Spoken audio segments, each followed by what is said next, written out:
Welcome, everyone. Assuming that this will work. Nailed it. Everything's working great. Hello, and welcome to the show. We do have Real Talk Strategy back in action. Thank you to everyone who is resubbing as well. Steadfast, 37 months. Mike Sixers, Tier 3, 35 months. But as usual, we'll be holding off on shouting out all of the resubs and all that as we discuss important things. Very important things like esports, like video games. That's right. We have 5 panelists today. CatZ and Nathanias is able to join at least for the next couple of hours. So much big up to them. And as usual, the usual suspects, Steadfast and Beomulf, thank you for joining as well. We got a lot to talk about because it's been about a month since our last show. So I think the first thing we're going to be talking about, because we do have our guest CatZ on board, is in fact going to be ZeroSpace. So we're getting right into the new RTS. What have you to talk about publicly, CatZ, that we can share with the world? Yeah, so basically we had a creator summit yesterday, and I think a few or all of you were around for that, and we kind of revealed the plans for ZeroSpace moving forward in relationship with creators and how we want to build an ecosystem that is creator driven. And we also revealed that we will be at DreamHack. So yeah, that's really exciting for us. We will have a booth at DreamHack, and we will also have a show match at DreamHack. We haven't revealed who will be the show match, but tentatively it's Clem versus Scarlet. So that is the more likely matchup, and I will be casting that. And we will have other cool stuff there, like one of the mercenary factions that we have revealed art for will be kind of fully fleshed and ready to be played. Maybe we'll see it in the show match, but we'll definitely showcase kind of like the design around that. And I mean, it's all very exciting, but sentiment-wise and just in terms of like the information that we offered to creators, I think that we're free to talk about that in general. So really? Cool. I love this. We can't announce who's going to be playing in the show match, but here's who it's going to be. No.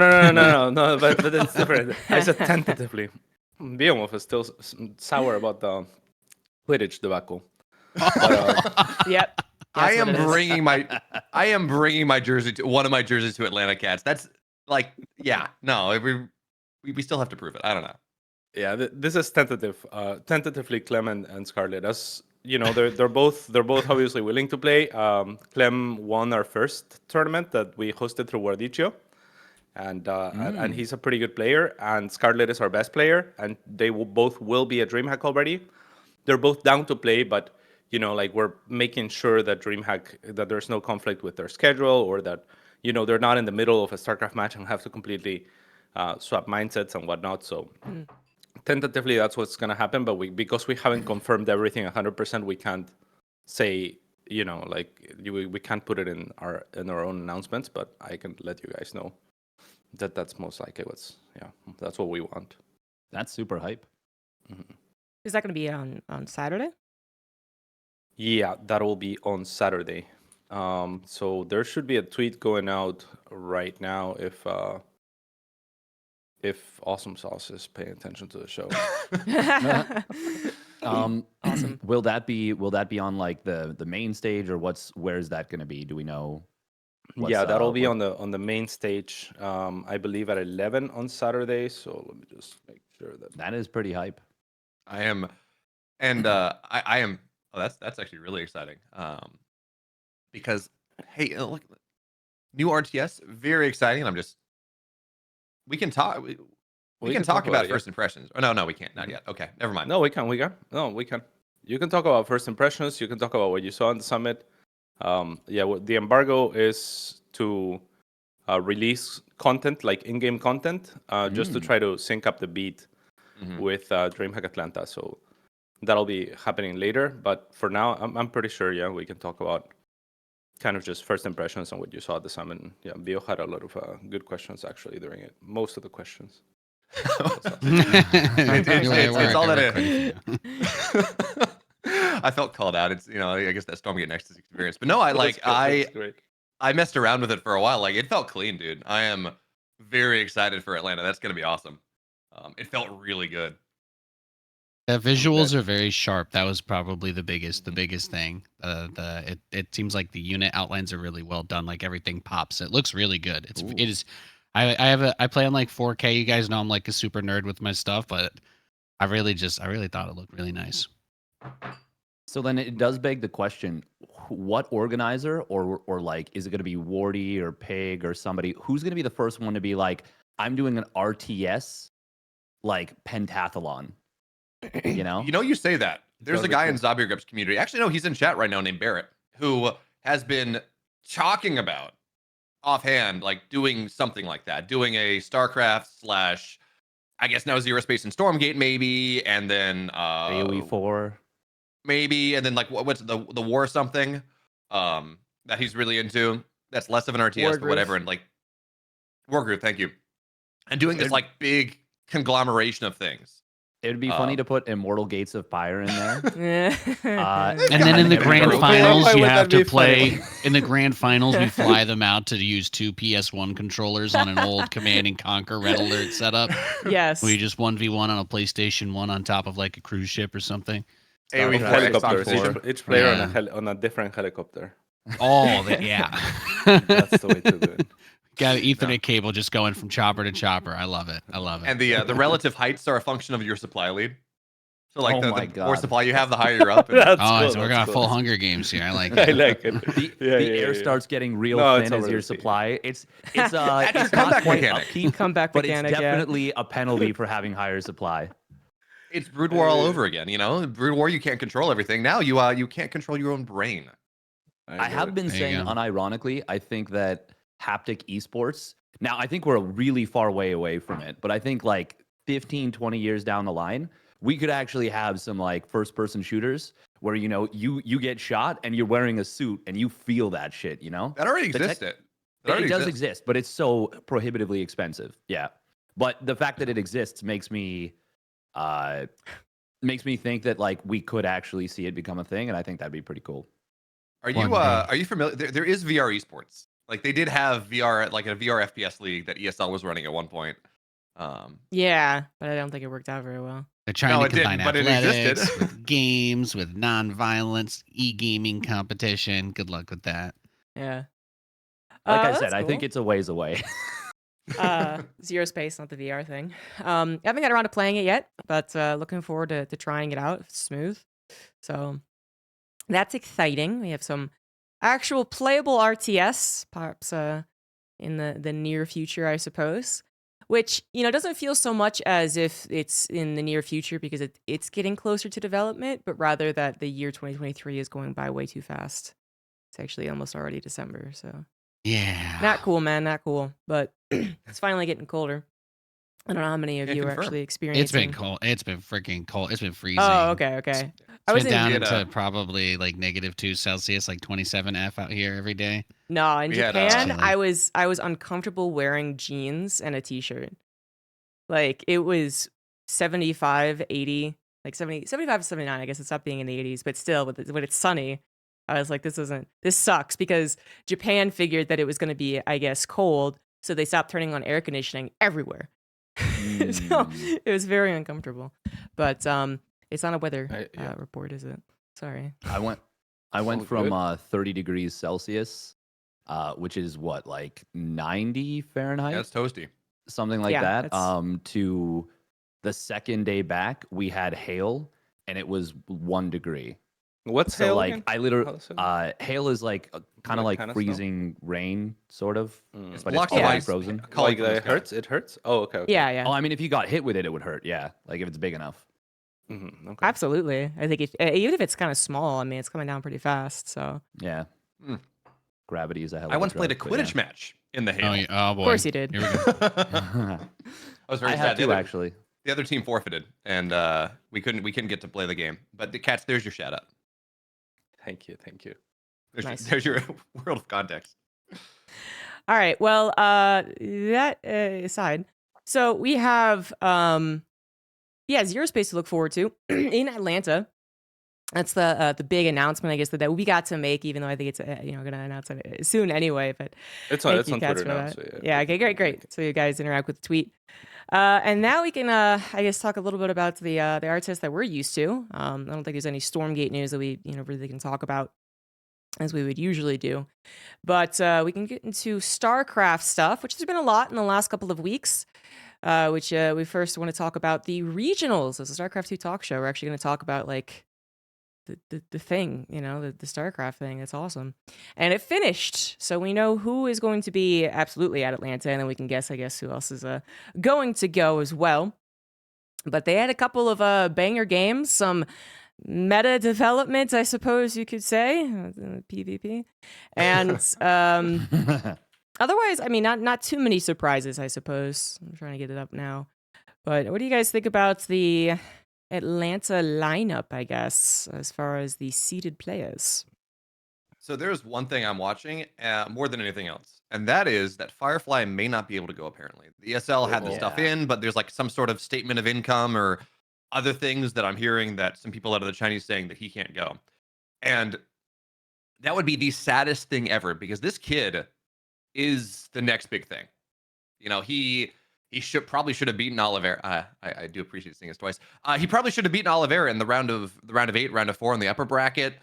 He took maps off him. He makes the finals here, and he's playing a very different style of Protoss from everyone else. So, and I mean, not to talk about his run last night as well. He is the new hotness. He's this guy that we're looking for. And if he couldn't go just due to I don't even know, I mean, I'm gonna be very, very sad. Yeah, a lot of people are talking about him. The end result of the Asia region might look like there's not much to talk about, I guess, because he did ultimately end up falling to Oliveira. But if you watch the games, then you know that there are a couple of close ones. He definitely made Oliveira sweat and be very uncomfortable. Almost took him down earlier on in the bracket as well. So he's definitely the best contender, I suppose, in that region besides Oliveira. And then yesterday he had quite the run through North America EPT Open Cup, which someone did point out on Reddit. I mean, it was pretty freaking good. And then that PvP at the end was just like, I don't even know. I don't even know how to explain it. He forced MaxPax to build a high ground gateway in Game 5. That was actually that was big. But True. He is I think that's the first Protoss I've seen in about a year forcing MaxPax to not build a low ground gateway. Doesn't happen often. It doesn't happen, yeah. No, that's a massive moral victory. After losing the first two games, rather, one-sidedly. Then there was two one-sided games the opposite direction, and then there was Game 5, which also ended. Like the whole series probably lasted 25 minutes. It did. But I did the math. It was less than 25 minutes in game. There you go. In Max 5 games, that's never happened for sure. Sorry, go on. Max Pax did reign supreme, but Firefly took him to Game 5, beat Beyond, beat Gumiho, and beat Creator on his way there, and of course Uppetry. Real upset there.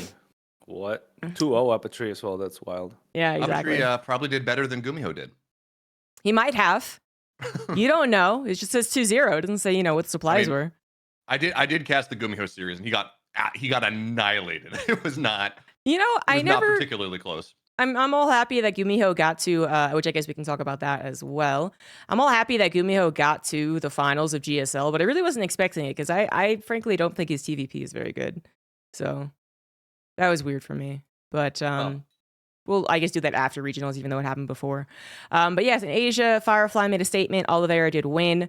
And then in Europe, we had Cyril win. Obviously, if you are watching this and didn't want to be spoiled, that's on you. Sorry. Cyril. Spoiler for what we said 10 seconds ago. There you go. People do it though. They literally watch talk shows. 30 seconds ago too. Yeah. Anyway, Cyril did win, and he looked damn dominant doing so. Clem looked freaking amazing versus Raynor, even though Raynor wasn't playing at 100%. And then Cyril did the thing in which, Clem looked a level above Raynor, and then Cyril looked multiple levels above Clem. And so there still feels like this disparity when Cyril's on his best form between first place and second place.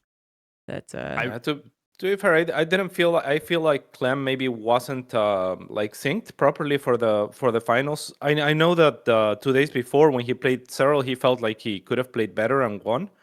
And this one, I mean, after Raynor, obviously, like that's a tough matchup. It's gonna be draining, and then like going up against Cyril, he got caught off guard by things that weren't like sometimes, indicative of, I think, either player's skill, where it's like Cyril's walking across with roaches and Clem just missed it type stuff, and that just ends the game. Like I feel like that's kind of like shit happens too as well from the side of Clem, but obviously Cyril is You definitely try and forget that particular game as fast as possible, but I mentioned in the cast, like he had set up very improperly as well. Like he scouted the Roach Warren, but then he didn't give much respect to the idea of like the Roach attack. Because it wasn't a 1-1 Roach all in. It was just literally like, oh, I think I have an opportunity to build roaches and like kill the guy. And he didn't have any Widow Mines. He wasn't like looking for the army and wondering if it was coming across the map. And then the next game, Cyril did Roach again, but then actually did macro. And, if you look back at Clem's base, he was like tanks from the get-go and very cautious about where he placed his army. So, yeah, you want to forget those games as fast as possible. But then it really was a strategy, I feel like, win at the end of the day. Even if it's like, oh, surprise, roaches, and that kind of sucks. Like, it was strategy that Clem should have been more on the lookout for. Yeah, well, it was, I mean, go on. Sorry. Well, it was twofold for that too, because in the first series that they played in the upper bracket, Cyril he made like 5 roaches on Red Huset. We need Roddy in here so it can be said properly, but he made 5 roaches and then went into mutas. And then when they played again on Red Huset, Clem was like weirdly afraid. So he had one map that he like really got into a bad spot because of the previous series, and then another map, obviously, where I think he saw like those 5 roaches, and then he just got kind of mucked. That was Oceanborn, where the roaches just walked in the grand finals, right? I think it was. Yep. But yeah, it felt very much like like Cyril played the extended series really, really, really well, and Clem was a little bit off, but like I think more so than anything was super gassed from the first series. Because like CatZ said, like playing against a player like Raynor, even when Clem was playing better, like Raynor still dug his heels in, and like the amount of creep that was denied and like he kept spreading it, like Raynor was really close to playing that like well enough to win. And I feel like the mental pressure that exerted on Clem was probably really, really high. So I feel like he already went in, in an exhausted state. And then you're also playing with a 1-0 deficit. So like I feel like the mental mountain that Clem had to climb going into the grand finals was just, it was borderline insurmountable. And then Cyril was playing like the Cyril we're used to, and it just it made it an almost impossible win. Like I think so, yeah. If Clem had won that series, I would have been willing to just be like, okay, he's the best player in the world right now. Seriously, because you have to also shift gears from Raynor to Cyril. They're very different players, like, and the way that you would approach them, like your mentality has to shift. And then you also, like you said, have to account for like your history with your recent history with Cyril, like what Cyril usually likes to do with roaches, which isn't usually, like I'm gonna walk across and randomly kill you. So it's difficult to blame him for being underprepared, and then it's difficult to blame him for being overprepared when he just died to it. So it's, Cyril played a brilliant series strategically and whatnot. But we didn't get to see really like, the back and forth, at least in those games that I think can spawn from this sort of matchup in this series in particular. And Clem is up to the task, is what I'm saying. Not that I don't agree with any of this, but I do feel like it's kind of a I don't know, rehash narrative, or it's like, but does that matter? Like there's not a world in which people would ever take a pure best of 7 Cyril versus Clem only like show match at face value either. They'd be like, well, it still didn't win a tournament. You know what I mean? Like, so when people are the expectation of non-GSL, and even GSL is different now because the semifinals and the finals are on the same day, is that you have to win a sequence of best ofs. So I feel like there's a lot of times we talk about Cyril's domination, in the upper bracket, and then we give a lot of credit to the lower bracket runner, whether it's, Clem or Rainer, basically, or maybe Max Packs.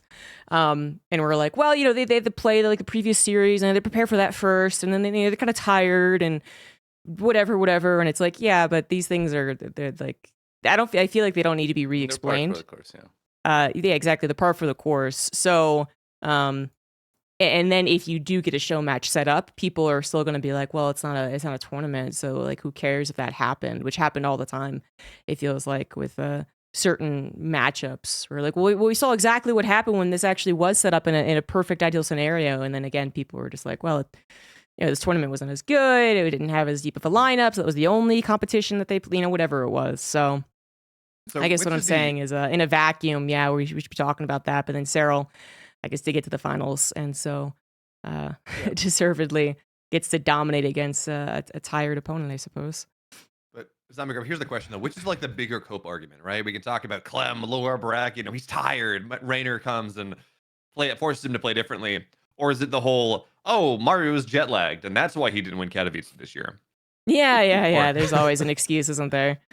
Whatever it is. And I frankly, after watching so many of Clem's Open Cups and so many of his regional performances, like, I actually really don't figure that series versus Rainer was the most tiring for him. I think he's actually got a lot of stamina. I do absolutely agree that he has to show like builds, right, versus Rainer's. That's a little unfortunate, his style of play that day. And then he has to readjust to a style that is Cyril. I agree with that 100%. And then I really agree with the whole, like, as far as the continued series goes, playing from their best of 5 to best of 7. Cyril played that in a superior fashion. So, yeah, it is the expected trio at the end of the day. The unexpected fourth seeded player into Atlanta is Showtime. So that's pretty cool.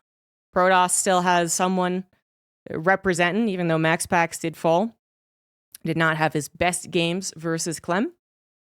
We know that can go a bit differently. Although they play all the time.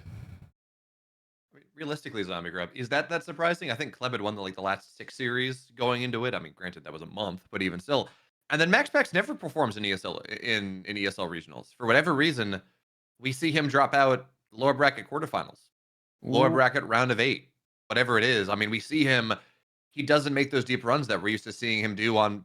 I guess this is not necessarily a purely online event, but we don't see him make the runs he makes in a King of Battles or even like an Open Cup or something that is like a purely online non-premier tournament.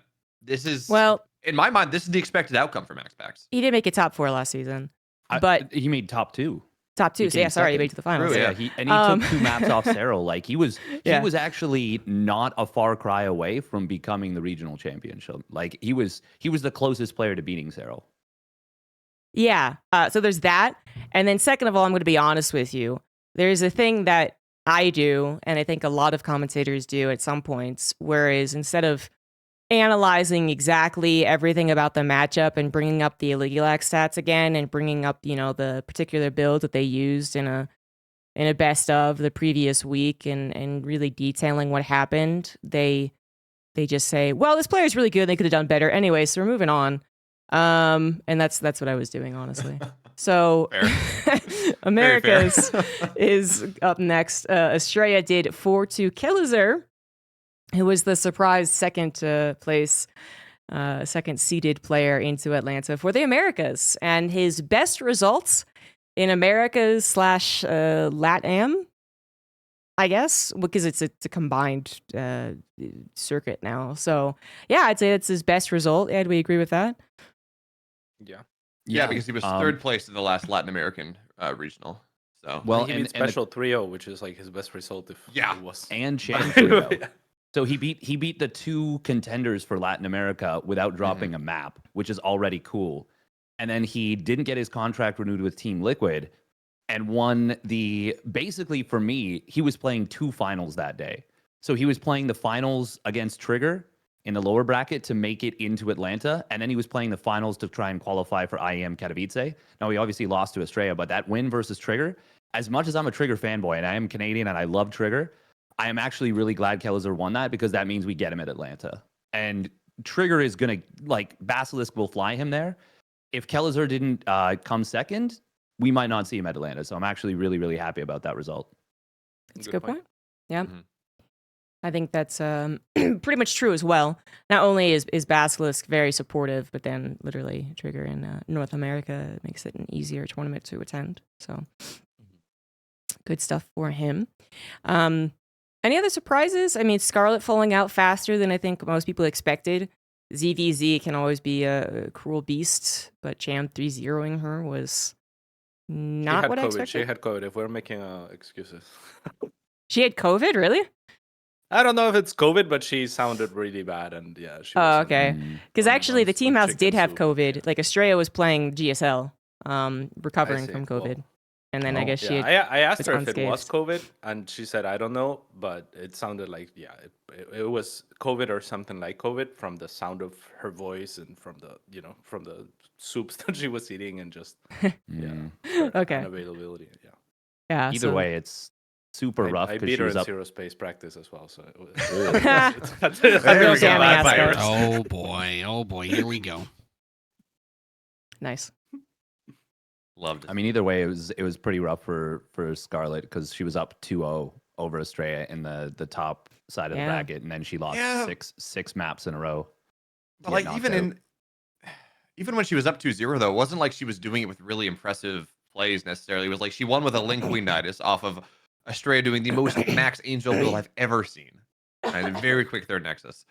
And then I don't even remember game 2, but I don't remember it being all that like, wow, she's just playing really well and just winning, out muscling. It was something weird happened.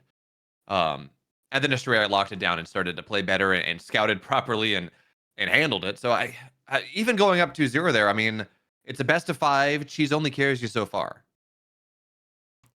Yeah, I think I get what you're getting at. The first game was a cheese, a very well strategized cheese for what Estrella was doing. And the second game was mostly Estrella just not scouting for the army, being caught entirely out of position. So once that got fixed in particular, it was much more smooth going for Estrella. Not that they were the easiest games ever, but it was definitely smoother. So it kind of felt like, a series in which if she was successfully able to rush through it, kind of just bowl him over before he got his feet set, then yeah, she would have won. But as soon as Estrella kind of got sturdy, it was Scarlet showed more weaknesses perhaps in the macro game, bathing in storms, kind of what I remember. So yeah, maybe she wasn't playing 100% then either. That being said, though, you talk about results here. I have a really important question for you. I guess for you, ZombieGrub, because I think you cast both. Yeah, you cast both the series, but also I guess anyone. Which was the more NA series? Was it Trigger Estrella, which has just the wildest last 2 games I've seen, or was it Estrella Kellizer, which was also a pretty weird series? Estrella Trigger, I think. Or more NA, more crazy. That's fair. I don't know. Man, I can't believe that you get up 3 gateways in your opponent's main. He doesn't scout it at all, and the game still doesn't go in your favor. That's dead. I Feels guess bad, man. I guess the bill's just dead. I mean, Yeah, the build's just not good anymore, man. Just don't even bother doing it. I did cast both of the final days, and someone on Reddit said that was just too much ZombieGrub. So Oh, I've I been saw arguing. that. I was like, oh, okay. I've been arguing never with enough that guy. ZombieGrub. That's why there's a mark here. Anyway, we have the regionals done there, and then I said we were going to talk about GSL because we didn't get to. It's been so long. Here it is. So GSL Season 3 did have the surprise ending of Gummio versus Solar being the finals, which, if you had looked at the first round of GSL, I certainly predicted Maru to win.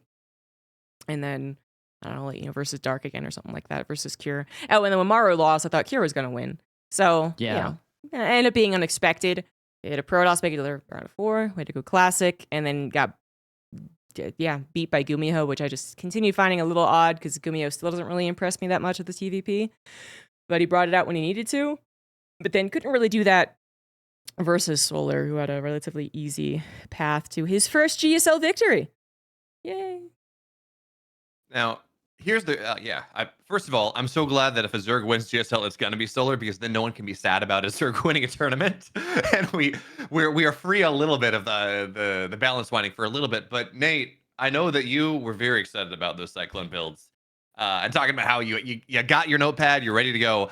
How have the Gumiho builds been treating you? They're fun. You know, the Cyclone is a really weird unit, but I find that it functions really well when you spam, at least versus Lings. I feel like since when the patch came out, it was like, okay, Cyclones can kind of deal with just about everything, and then people were like, okay, well, you still want to overwhelm it, get a bunch of units in its face. People were doing Lings to try and deal with the early openers, and I think we've gotten to the point where you can pretty much micro against, it feels like, almost any number of Lings in the open field. So dealing with Cyclones is something that is it feels like people are still adjusting. I didn't expect them to be as good as they were, but I think especially if you get enough tanks to stop the roaches from just diving directly onto you, they seem so much better at dealing with most of the army comps and everything else. Like watching those games, it was I mean, I was getting hot and bothered. I can't lie. The pushes that you can do with those forces and the ability to rally out behind compared to like if you were doing any kind of mech based push previously, Thors are coming out crazy slow, so are tanks. Your only option for speed was Hellions, and Hellions are not what you're using to drive in the knife, right? At the end of a late game TVZ fight. So it's completely changed the dynamic of how these builds play out. Because when you're reinforcing with, I think we've seen at some point like 14 Cyclones at a time or some crazy at one point. Like that's what are you doing against that? What are you doing? 14 Cyclones are showing up at your base to finish the fight instead of 10 Hellions. Like, yeah, no, it's a whole different ball game now. It's been kind of exciting. I like it just because it's more active, it's more out on the map because the units are a little faster. So I don't know if it's busted yet, but they're growing on me. They're growing on me a little bit. Cyclones. Cool. What a unit. Cyclone. Yeah. I do miss the old one. I still miss the old one, but I don't have the choice to go back to that one. No, I do not. Kind of on that discussion point, though, I guess we can rearrange a little bit. But I want to talk about the patch a little. I guess because it actually does make the most sense after all of the tournaments that we've been able to witness with regionals and GSL all being on the new patch. Any impressions, any strong impressions about what the patch has done? Personally, I'll start things off. It hasn't really impacted the game, it feels like, all that much, which is maybe a good thing, but then maybe a bad thing because people are, I think, right to say that Protoss needs a little bit of help. But then when it does rear its, in my opinion, ugly head with the Cyclone thing, when there are games that revolve a lot around the Cyclone, I don't find them fun. So I'm not the biggest fan of what's going on there. Like when we see them in TVT, like Cure's Cyclone opener, Beyond's been doing like this 8 Cyclone opener as well. I don't like seeing those units spammed. And then we still have them in TVZ. There's times where they just look way too powerful. I think they did complicate early game for Protoss, even if they're not dominating the early game. It's another thing that the Protoss has to worry about when they're like engineering bay block, for instance. So I feel like it's mostly the same, and at times a little bit worse because we see some Cyclone memes, and I don't like that. So that's my impression. Let's start off with Nate. I guess we'll go clockwise. Sure. Yeah. I think for me the biggest problem was that if you look at I'm just going to start this off with addressing the changes in the way that the maps came out. I feel like we made a really good move there with getting the bases a little closer, not having these.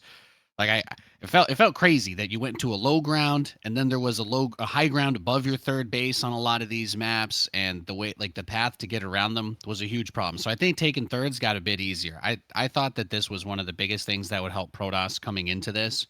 But I think that a lot of the maps, and I think you guys were talking about it on the show as well, about Raduzet, is you get the 3 bases for free, but then doing a lot of those late game fights is tough because a lot of the maps are very open in that middle area, particularly that one, just as an example. So I think that you're able to spread out more, which hurts the AoE. And then Protoss AoE has pretty much been, it's been shoehorned as much out as it can. That's what's been taking all the nerfs. And I don't really see the ability to take those contested fights because they don't have as much splash damage as they used to. The splash damage has been nerfed, and the only combat ability that's really been given any sort of uplift is the Guardian Shield, which I haven't seen that completely turn games around. So I personally feel like Protoss still needs something. It's so hard for them to get out on the map. It's a little bit easier than it was last season with the third bases being really far out, but that's probably the biggest thing that stands out. Otherwise, like TVZ's been pretty fun to play on most of them. It's pretty fun to watch. No other big outliers. Again, I guess I'd say I missed old Cyclone again. CatZ? Well, I don't want to be that guy, but Cirque's kind of extinct on the Grandmaster ladder, is the word on the street. So yeah, I don't know. Like Cyril and Raynor are still doing great, but like it's actually pretty difficult. I think maybe it's because of the Cyclones like being easier to execute at this like lower to mid to high levels that are not the very tip of the spear in terms of level. But yeah, it feels pretty difficult to go up against Cyclones to me, and it seems to reflect on the Cirque population to some degree. Aside from that, and like for tournament play, I think the balance hasn't changed all that much. And we do keep saying like, yeah, Protoss needs more help, Protoss needs more help, but then as results pour in, it seems like, like a lot of people were complaining, for example, about TVP in particular. Then we had that meme a couple weeks ago where it's like the Open Cup where all the Protoss won except for like a classic drop into Bunny, and they highlighted that one, and that was the whole meme. And then we just saw Firefly had an insane run where he goes through 3 of the best Terrans in the world as an up-and-coming Protoss from the Chinese region. So I'm not sure if we're speaking a little bit too soon as far as like what Protoss needs or doesn't need help with right now. Like it seems like the status quo hasn't changed that much in terms of like what players are performing at the very top, and I think that that's kind of good that there is that stability. If anything, Showtime just had one of the best runs he's ever had, so that's awesome. So yeah, I feel like overall the balance at the top level hasn't shifted all that much, and that's probably good. I think a lot of the things that were changed were units that come into play like a little bit later, so the meta hasn't shifted all that much either. But there's opportunities like to get earlier infestors and to mess around with other units earlier on, which is cool. And the biggest changes that we got are the Cyclone and the Baneling, obviously, and they're both seeing, I think, a big degree of impacting how the game is played. Like +2 melee openings are not really much of a thing anymore in CVP, which was kind of every Cirque's bread and butter for a very long time. And Cyclones are just kind of, all over the place, especially at the lower level. So I think it's good in the sense that it didn't break anything, but also to address viewership, it hasn't really helped much. And that was kind of like, I think, a big goal of the patch, right? To mix things up and to create interest. And we are having this show, and we're talking about the patch for the 3rd or 4th time. So on that front, it helps. But I'm not sure that it was crazy enough that people are thinking about it as a, as a huge patch that's like revolutionizing everything and let's go back to watching type thing. So yeah, I do agree with that. I kind of forgot that was one of the responses to any criticism of the patch was a lot of like, calm down, it's not gonna be that bad, sure. But there's also a bit of like, well, it's new and it's different, so I am at least excited. And it's always difficult to discern like what Reddit comment is actually representative of 20 people versus that lone person. So I would say that didn't really impact it much at all. Yeah, and one last bit of closing thoughts is, to me, like what changed the most and has been the most exciting about this season of competitive play and my own season of playing StarCraft is the map pool. For the first time, it feels like we have a map pool that's not only large, but it's also not stale as fuck, where every map is not the same, and then there's the one map that everyone vetoes. There's like 3 or 4 maps that are pretty fucking fun and wild, and there's a lot of cool strategies that can be done, and like and Bly series are super exciting to watch now, because that some of these maps are gonna get through, and he's gonna do crazy stuff, and like that to me is super exciting, and that is a direction that they are continuing on to take by this next iteration of the TLMC, which is mostly just freestyle maps, right? So they want more of that, and I think that is great.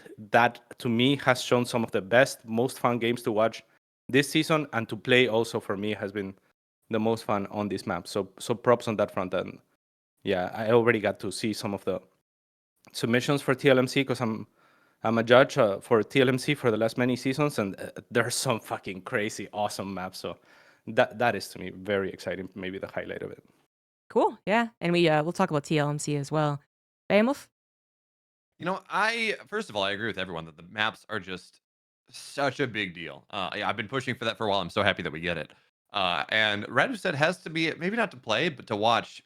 My favorite map in a long time there, as Nate said, you get three free bases, then good luck holding anything else, which is fantastic. It's imbalanced in multiple ways at the same time.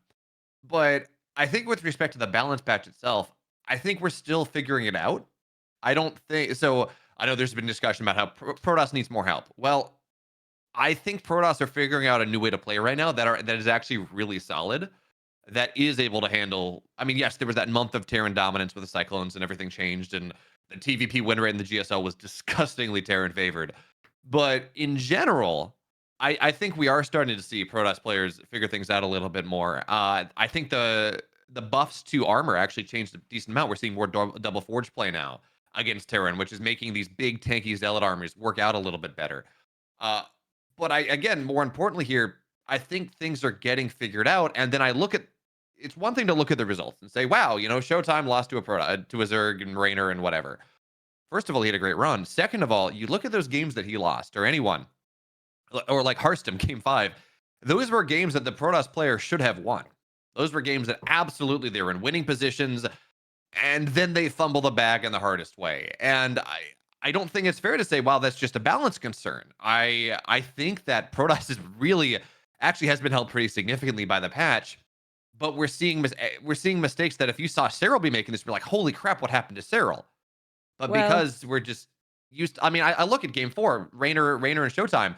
Showtime's just not microing with his War Prism. Multiple High Templar are dying, multiple Immortals are dying. If he actually does anything with a War Prism, he wins the fight, he wins the game, we go to Game 5. Hearthstone was in this incredible position. He runs across the map at a better timing, probably wins that game as well. Those are mistakes we don't see Cyril make. It's these things that I'm not trying to say that all Protoss players are bad, because that's not true.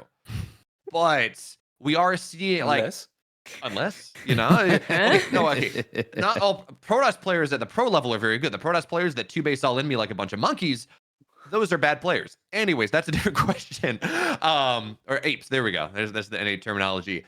But I think in general, we need to see a step up a little bit. I think that players, what Firefly are doing, what Max Pax is doing, what Hero does occasionally, they're there. But again, it's these mistakes that are getting made that we don't see the tournament winning players make. Well, what I wanted to say is that this is actually a bit of deja vu, though. Like we discussed this pre-patch as well. This is a talking point pre-patch, which was some people were, I think, correctly pointing out, because I think it's been correct and still is correct, that the mistakes that Protoss make ripple in more drastic ways than the other races. Because this is absolutely what was being said before the patch. It was like Classic and Gamers 8. Or multiple regionals, I think, as well, where it was like, no, but the Protoss would have won if it wasn't for this guy making this huge fucking mistake. And then people either say, well, it's a race design issue, which that's my personal opinion, or they say we're missing all of our best Protoss. All of them are in military. And they're going to come back and they're going to do well. But then I still think of Zest coming back, and then Zest still being, zesty, kind of YOLO and doing stupid shit as well, because he was not a stranger to that. And then people are like, well, Stats coming back, and Stats is like going to be like super, like baseline Protoss, right? Like he's not going to make any mistakes. He's going to show us the way. And obviously he can't do that, at least not very quickly. He's not doing super well. So anyway, I just wanted to point that out. It's the same argument as before, actually. So the patch, again, to me, feels like it hasn't changed very much. And then there's the whole discussion that we won't have today about whether or not the Protoss, race as a struggle point there. You just got my juices flowing on that front. Sorry. Yeah. Sorry, but we can't do it again, because I swear we talked about this definitely like 3 shows ago when we were still talking about the patch, because it's a very like philosophical, overarching, not like it can't even really be addressed with a patch, if it is a Protoss race design issue. But it does seem to be a common narrative. Well, the Protoss player, if they hadn't made that one giant mistake, would have won. There would be so many more Protoss champions and top 4 finalists that the Protoss just wouldn't trip at the finish line. It does seem like a wild. thing that plagues Protoss. Yeah, like it does seem like a real thing, right? Like a real stereotype of the race. That yeah, they do make these big mistakes, and then they lose. But then it's like, yeah, you have to think about like, yeah, can this be coincidence? And because I haven't thought much about this, to be honest. And just now you got my coast turning and trying to figure out like what it could be. And I feel like there are certain mechanics about Protoss, like say the Warp Prism, right? If you lose that guy, you're kind of fucked. So it makes sense. There's a lot of power gating behind like certain strategies and timings and like the tech choices that you make that like kind of matter more than for you lose an Oracle right early on, then you're gonna struggle in PvC like to defend your base. And then all of a sudden you can't harass anymore. So yeah, I think it has to do a lot with the Protoss race design to some degree as well, because a lot of these units, a lot of this tech is you have to invest so heavily into that it produces more binary outcomes basically than it does for Zerg or Terran losing a small handful of Marines or Roaches. You get more of those. Yeah. And we'll talk more if we really want to, but Steadfast, your patch impressions. Okay. So I got a lot of impressions about the patch. Great. How many analogies are we getting though? We'll see. As many as we need. So you all make some really good points. And I do think that Protoss is still really tough. And I think ZG makes a good point about like it keeps happening. But at the same time, are we going to just punish so look at Clem, for example. If you watch Clem's games and every way he takes an engagement, he'll like make a great decision about like, wow, I shouldn't fight right here because you've set up your army for a fighting army. So he scans and he scouts and he makes the right call. Should we be punishing that? No. Should we be punishing him for microing every fight better than everyone else? No. Do we have to redesign the race like Protoss from the ground up to give them as many decision points as Clem can like execute with Terran? Maybe. Can we do that? Absolutely the fuck not. Now TVP is like I still think that there's something that needs to be done, but I do think that Protoss has not really explored all of the new tools that they have available. So we saw MaxPax try Mass Immortal versus Clem in a weekly not too long ago, but he didn't do anything with it. He didn't do anything with it, and he did it on the map that has the most chokes, that it's the hardest to attack into on Hecate. Because there's like a bunch of these, like he made like 14 Immortals, and I don't think there's even a single spot on the map where you could have all of them shooting at once. Whereas like somewhere like Red Husit, there is, or like many other maps there are. But we haven't seen like players, and I've been talking about this one. I've been saying that it's a really good tool that hasn't been recognized. The Mothership, we still don't see Protoss players making that in like the early stage of the late game or the late stage of the mid game in TVP. And I genuinely believe that the Mothership, it may not be the solution to TVP, but I think that there's a lot that you can do with it. I think the extra recall, the fact that it can't be EMP'd, the fact that Time Warp is now actually a real spell that can affect fights. Like, we haven't seen players utilizing Time Warp plus Sentry very much in that matchup. That's a problem. Like, why are you not exploring the new tools? And I'm sure that there is some stuff that's happening in some practice games, but I really do think that, like, the Mothership could be the key. And then, for example, Tempest play, like, we haven't seen players do what Neeb used to do.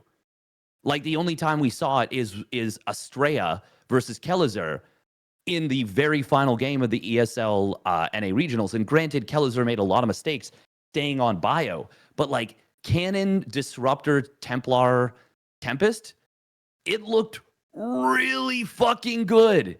It looked really, really, really fucking good. And yes, Kellizer, he definitely made mistakes. And I don't think someone like Clem is going to make those same mistakes. But I do think that we're not seeing enough exploration. I don't know. It's really tough. And then PVZ, I think Protoss is actually in a really good position in PVZ these days. I think to echo CatZ's sentiment, I think Zerg right now is outside of the very top level. It's fucking hard to play Zerg now. It feels unrewarding, and it feels like the knees were kind of cut out from under Zerg players. specifically in ZVP, because like, you know, Roach Ravager Ling Bane was like really, really dominant. That was like how you played. And now you can technically still do it, but like a lot of the tools were removed. And then in TVZ, it was like a nerf to just a standard playstyle. Now, I'm not saying that at the highest level is going to be a problem, but I do think we're going to see players not wanting to play Zerg a whole lot more. Like, I'm sure that's my own bias coming through a lot, but like it also just feels like constantly Zerg as a race has been punished for Serral and Raynor existing, you know? Yeah. And then you That's have fair. Solar, who's like entering the best form of his life, and people are like, well, now Solar's winning tournaments. What is this? What bullshit is this? And it's like, okay, who did he beat on the way? Gumiho, who looked outclassed, let's be real, in the finals. He beat Dark, like he stomped Dark, who is the other contemporary Zerg, and that should show you how well Solar was playing, is that he destroyed him. And then he's also been destroying Serral and Raynor in online cups. So like Solar really is playing the best that he's been playing like in his entire career, I would say. It's I don't know, it's really weird because I do want Protoss to win tournaments, but I don't want it to be at the cost of like, okay, well, you know, we took one of Serral's arms, you know, like we just removed it we surgically removed his arm, and it's like, he still won somehow. It's like, what are you gonna do? Like, when does it become reasonable? I don't know. I mean, I agree. good news for the Steadfast. Here's your answer. Serral goes to military next summer. Granted, it's like the sports version of it, so it's a little bit more time, or less time. But he goes to military next summer, which means you're gonna have your opportunity where it's only Raynor. It's only Raynor, and then a bunch of Terran and Protoss players. So Yeah. He will definitely make time to do tournaments and prepare. yeah. And Solar beat Serral 3 times in a row before dropping a series. He should get a trophy for that. I don't know if I've ever no seen one a does League that. with exactly, no one does that. Like I don't know who the last person who beat Serral 3 series in a row was before Solar. I can't even. No one. Like I don't know if it's been done since Yeah, 2018. Yeah. Yeah, exactly. Yeah, no, since it's 2018. funny. You look at League, you look at Serral, and they have like a rivals category, and then the greatest villain or whatever. This is the best win rate that someone has. Like these are the 3 players that have the best win rate against you, and all 3 players are on the illegal act for Serral are from like 2012 or whatever it was, like before Serral was on. It's maybe CatZ not that long beating ago. him on the ladder in But 2013. it's like, oh crap! It's like Braddock or something. Just like this player that Oh my just God. was in no way, shape, or form active when Serral was active. Because once Serral, once you hit 2018, no one beats Serral. So That's it's like, funny. yeah, you know, I guess this guy is 8-2 against Serral from 2014, and there we go. It's +8 maps. It's the best you're gonna do. It is funny. But I think I agree with Steadfast overall. I think what we are seeing is a pretty stark contrast between Protoss and Zerg, where Terran's perfectly in the middle because it's the best race ever. But Protoss is extremely hard to win with when you get to like the top 8 people, but is prevalent on the ladder because it's fun to play, and for multiple reasons, I would say. You know, cheese or macro they work, both of them work in the ladder. It's got explosions, it's got prettiness, it's got control over the game or playing passive. It really kind of has it all there. And then Zerg dominates that kind of top 8 or top 4, but then is extremely hard to play. And I think it's always been like the hardest race to get into because it's so mechanically different than the other races. And then in general, having to be kind of the reactive race and all that, we talk about that all the time, but it is true where you just have to kind of follow the lead a lot of the time. And cheeses work on ladder because anything works on ladder up until a point, but are still not as prevalent. And now with the new Cyclone as well, like they're even worse. They're even easier for a lot of the pleb Terrans to hold. So, yeah, I think regardless of what you think, if it's balance or design or whatever, I think you have to agree that this is the setup we now have. Zerg is extremely underrepresented, aside from the top 4 people, and Protoss is extremely represented, except for the top 4 to top 8 people. I mean, that's where we're at. So there's a fun issue, I suppose, perhaps somewhere in there. But Terran's perfect. Terran's okay. Terran, I mean, literally, they can have 2 Marauders and they can out micro your maxed out army and win the game. At least they believe so. That's why they don't leave my games. But like Anyway. it does beg the question, like, how far do you go to because I'm like, I would love a Protoss player to win a premier tournament, but like, do you have to start making the game actually do you actually have to nerf the other races to a point where they're legitimately not as competitive to make that happen? And like, at that point, do you do it? Do you do it knowing what you're doing? I don't know. Like, I'm not saying we're there, and I'm not saying we're necessarily close, and I don't think that we will go in that direction. But like once again, like, Hearthstone was going to beat Raynor. He literally just needed to ball up his army at the very end in Game 5 and just not like YOLO A move. And unfortunately, he YOLO A moved, lost like 2 Colossus before the rest of his army showed up, and like he was in not a winning position, he was in a 1 position. And against a player like Raynor, who is so good at coming back from behind, it's really difficult to do that. And it's really unfortunate that he wasn't able to convert that. But, and yes, that is one series. But I don't know, man. Like what do you do? What do you do?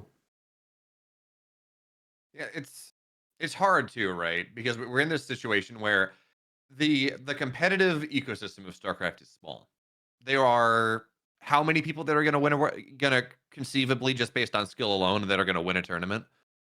That's a very small sample size. So it is conceivable that you're going to have 1 or 2 players that both happen to pick the same race and are going to dominate because you have a sample size of 10 players. You know, it's hard to say how much of this is balance and how much of this is players going and it's like, well, actually they're just better. And like, then there's the counterpoint that, yeah, half of EPT Europe is Protoss. None of them are as good as Sarah Raynor Clem. So it's one of those things where even if you say, well, maybe we need to do Little Sisters of the Poor, whatever, and balance this way, differentiating between player expression of these top 10 players and saying, well, it's a balance concern versus the players are just simply better. What do we have to do? That's a difficult thing to differentiate between because, again, it's impossible. Yeah. Yeah. Yeah. It's not possible. No, it's not. Like, it's just really tough. Like, and once again, I would love to see Protoss players win something. Like, I really, Yeah. because I know sucks. It Protoss feels like- never wins, but I'd like them to play better. Also, Zerg needs buffs. We get it. Yeah, I think I summed it up for everybody there. That's if that's not what you're saying, then I'll get a hearing aid for the next show. Nate, how do you say Sorry. reductio ad absurdum? Okay. I think Seriously. Steadfast is literally just coming from a place where he's just saying what he feels, man. He's not necessarily looking for solutions, I guess, which is like that Zerg is underrepresented, and it is a difficult race to play. Leading up, We're going real hard on that. That's all I'm saying. Yeah, but I think Steadfast is also on board. Like we'd be happy to have Protoss have a too powerful problem for a little while. If we can't balance the scales to be totally 50-50 or 33-33 whatever it is, then it is now time for the Protoss to probably win something and be maybe overbuffed if that's what it takes. But then you absolutely can acknowledge that Zerg is really underrepresented. What about a system jam. where you always buff the races that didn't win the last tournament? Every time. I'm just saying, if That'd be Zerg so had fun. to have a tournament drought as long as Protoss did to get a buff, okay, the whole entire scene would be on fire a year from now. I agree. I agree. That, It would be amazing to see Terran or Zerg held to the standard, the like poverty slum standard that we give Protoss players in this game. Yeah. It is always incredible Zerg and how Terran are easily squeakier. all of their issues are completely swept under the rug. But I don't Because know. they What about Firefly's run in the EPT Open Cup? when though? Yeah, he had a Protoss- good run. And that changes everything. What? So It's just- Zerg didn't it win. just shows that it's doable. Zerg Like, didn't I think win it should- Asia, so now What? they're How now is it? they're No, like no, now no. they're work. Firefly One But there wins a is a couple good of point win. because And they're okay, terrible. but You check guys it out, won the like, half there a is- mil tournament this year. sure, what are you but talking? there's What are you hero gonna and max complain about? packs. Like there's You hero got and all max the packs, for prize money example, going who to the players. I think nothing Hero to Max worry Packs about there. have shown that they can win tournaments, right? Like they haven't won tournaments, but they can beat everyone that it takes to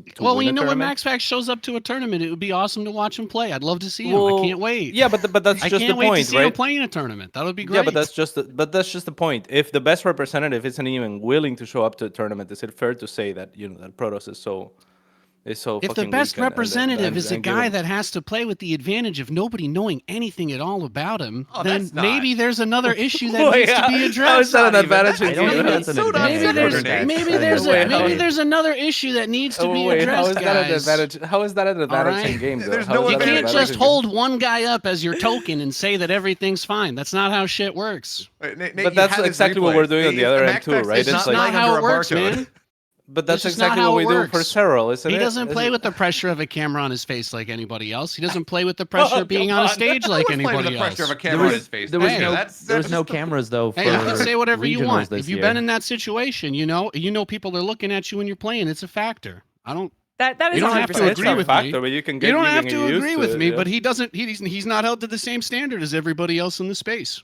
That's a fact. Yeah, true. Yeah, but I don't think the camera does all that. Like it affects different players differently, right? Like you could play just as well as you. Can Yeah, play with a pressure camera affects on or- everyone differently. I would definitely agree with Mhm. that. Yeah. 100%. Yeah, but I do agree that he's not been held to the same standard because he hasn't made it offline. He hasn't gone on stage, and I think a lot of us would predict that he doesn't do as well as any of us would expect. Much less actually represent Protoss on the later ends of the tournament when he does go to an offline tournament. Like especially if the reason he doesn't go is anxiety issues. I mean, Yeah. it'd be his first step forward, and we'd all give him a lot of cheers for it. But that does not bode well for then being put up on the stage and getting all that pressure. So yeah, that definitely is the case. And then I feel like we're all just like yelling at some point. What else did we bring up? Content. I do think that Protoss is still like it is interesting. If Max Packs did appear and then suddenly started to dominate in a way that a Cyril and a Raynor did, then we would have the conversation about like, well, yeah, if you take away Raynor and Cyril from the equation, you really don't have a lot of other top tier Zergs, especially with like Lambo not doing particularly well. Laser almost did well, to be fair, but he met Cyril, so it's a I guess different issue. But anyway, it's it is complicated, but I personally don't agree that just because Firefly does a bit well, like with a style that I also think is still overall a bit gimmicky. I think that he's bringing back some old strats and some old tempos that the Terran are going to pick up on again, and it's not going to be a long-standing victory for Firefly, but because he like does well in the EPT Open Cup and like almost takes a second game from Oliveira, that like suddenly there's a new Protoss hope. Like He should have beaten in the round of 8. He should have beaten Oliveira in that series. It was yeah, but round of the finals, like actually Yeah. winning something. This is what we're talking about, right? Protoss not winning something. That's the difference. So Wasn't it like the #1 post on SC Reddit when I think Creator or someone Classic won an online cup? They won a weekly cup. That was the top. That was above the tournament result, I think, for a different event that same day. That was a funny stage. That was it was like Creator does the impossible and beats 3 the Terrans in a impossible. row. oh yeah, yeah. Yeah. The funny thing is, like, if you actually do watch the ESL Open Cup Koreas, like that has been happening for a while. Like if you were to look just at the ESL Korea things, which all the top players do play except for Maru, I think he's the only top Korean player who doesn't play in or those. consistently doesn't play. Yeah. Well, he like never plays. He's only played in like Kung Fu Cups and stuff. Or like maybe played once, like how Cyril has played once in an EPT EU. But like if you look at just that, you would think the game is not just balanced, you would think it is like perfectly balanced. If you just look at the Korean Cups, like that's I mean, it's interesting, but it's kind of an irrelevant thing. Like you can cherry pick just about anything. But like Protoss has not actually been doing that bad against Terran in the Korea Cups, which is, played with low ping, played in a comfort zone, and it does. Like I know it sounds like mental gymnastics, and it feels like mental gymnastics, but then I like look at the games in detail, and I'm like, I don't know, man. But like, do we just need to stack the decks so that like you know, like, hey, what's the most, not even buffing the races in a particular way, but like, hey, what is the way we can make the Protoss players the most comfortable? Can we like drug them to make them think they're playing from home? And then we bring them out to a main tournament. And like, I do really want a Protoss champion. And like when we had Hero beat Bunny at DreamHack Atlanta, like that was one of the most hype finals. It was super fucking sick. It was an awesome tournament. But besides that, it's been a fucking long time. It's been a long time. Yeah, I don't even know where I'm going with it, but like I do think that was a really funny Reddit thread, because then like right afterwards there was like Clem does the impossible and beats 4 Protoss to win ESL NA like 199. Yeah. And they're like, you know, like in wasn't fairness the to Kramer, that was an semi-impossible? He would be impressive on run one. until he ran into Clem. He beat Gumio twice, Beyond once, Cure once, but yeah. Are you talking about creators run? Yeah, who would I say? No, sorry, I didn't hear what you said. I said yeah. In fairness to Creator, that was a super impressive run. It was Gumio twice, Beyond once, Cure once, and then Clem dropped. Well, Creator actually could end up being the big hope. He is one of the few players who actually does have offline experience. Who obviously we talk about how emotional he is and how much that is like can be a hindrance, but it can also be a supercharger. Like when he gets on his horse, if he's feeling it, an Olivero run is not even a little bit out of the question for a player like Creator. He's got the skills, he's got the ability. He just needs to, I mean, for lack of a better term, kind of get out of his own way. And that's a huge thing. I like sports psychology is obviously a massively lucrative thing. Like the yips, they are a thing that can, you know, destroy the absolute best players in the world. Like fucking, there was a pitcher in baseball. There it is. We're bringing it to baseball. He was an elite level pitcher. He couldn't fucking throw the ball to first base. He literally just didn't know how. Players were taking like 25-foot leads, like they were halfway to to second base, and he just literally couldn't throw the ball normally to first base. He just didn't know how. John Lester, exactly. John Lester. See, somebody knows in the chat. Yeah, he fucking couldn't do it. But like once it was throw the ball 98 miles an hour. I don't know what his fastball topped out at, but like throw the ball in an elite way to get past like these crazy good hitters. He could do it no problem. And it's such a complex issue. So you have that over the course of like, I don't know, 300 elite players plus like tens of thousands of other players that are trying to, you know, make it pro. But then you have such a smaller sample size, it makes it really difficult to figure out what the issues are. And we don't have, you know, the resources that a Major League Baseball or an NBA or an NHL has to be like, okay, why is this player not winning when we know they're capable of it? You can't, like, we did that with Idra. Well, we didn't do it, but EG did that with Idra. They hired him as a sports psychologist. And it, like, did help him. I think he won, like, 2 tournaments in the following year and a half or 2 or something. But he was pretty good early on without a sports psychologist. He was pretty good, but he also lost, I mean, CatZ, I'm sure you know better than well, we all know how many times Idra left games that he shouldn't have left, and like literally left games that he had already won. Like the game versus MMA, the game versus Huck. Like there's a lot of games where, you know, he couldn't get out of his own way. Yeah, but it's something to be said about his approach as well. Like he was like probably the most like planning oriented player I have ever seen, where he always, and this was kind of like the mindset that he was in from training in Korea for Brood War, like in a Korean house for CJ Entus. And it was always his work ethic that got him to the spot that he was in as a player. And he was like the best North American and maybe like the best foreign player going into StarCraft 2. And he was kind of like, you know, like living up to that standard for the first year or so, and without a sports psychologist, and with this kind of shit mindset that you could say like he leaves games, right? And back then I would watch some of those games and I'd be like, okay, well, like, you know, he was in a fine position. He didn't need to leave. But the truth is he reached points where he just didn't have programming up at, like, you know, past that point. It's like, I don't fucking know how to play against this thing because I just don't do that. Like I go for my Mutiling Bane timings. I go for like my 200 Roach timings. Like he did the things that he did, and he didn't really, like if he didn't have it programmed in him like iteratively, then he really fall off really hard. So yeah, like it's to beat him you had to get him off his comfort zone, and then it was doable. I just checked my illegal. Like I took a couple maps against him. By the way, just little inside Um, baseball. I was sitting in the I don't know, can we call it the green room, but whatever it is with CatZ on last Saturday, and he was like, "Hey Beo, what do you think my win loss is against X player?" And I'm like, "I don't know, CatZ. What do you want?" He's like, "No, I had a win. I beat him a lot here. What's my win loss against? Give me a player. Give me a player." Okay, CatZ. uh, And then he started to make fun of me for Quidditch for 2 hours. Yeah, that was great.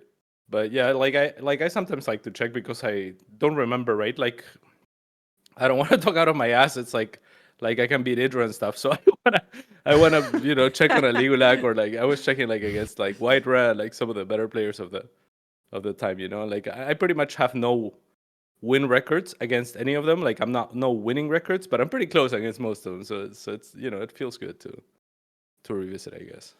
Nice. It's like 13-year-old results, Revisiting the high school days.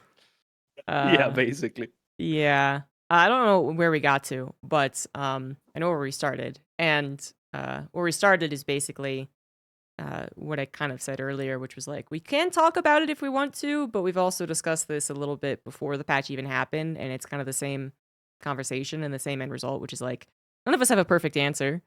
Like, we want the game to be fun for the plebs, but then we also want the game to be fun to watch, and to be fun to watch includes having each race properly represented, as well as being, fun quality-wise. And right now, that doesn't really feel like it's happening. The representation for Protoss players has been low, and I think it is taking longer for people to really get upset about that, because the Protoss race it's caused more strong feelings, I think, than other races, honestly. Because when the Protoss were dominant, people had a problem with that instantly. It was I gotta instant go that people far hated away. it.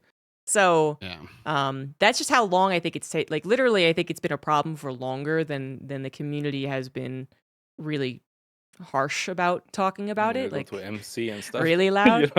Yeah. Well, I was thinking it was 2016 that they were dominant. The Blink era, the pay never forget Patience versus MMA at DreamHack. There's a few. They say that There's a say they few. supplied half the world's salt that weekend. Yeah, there were a few, but like, and then, I do feel like people kind of forget Trap's reign, because he didn't win a world championship, and it was during COVID. So there was. Stats was But he did win good. several super tournaments. A Yeah. lot of the guys that retired were pretty good.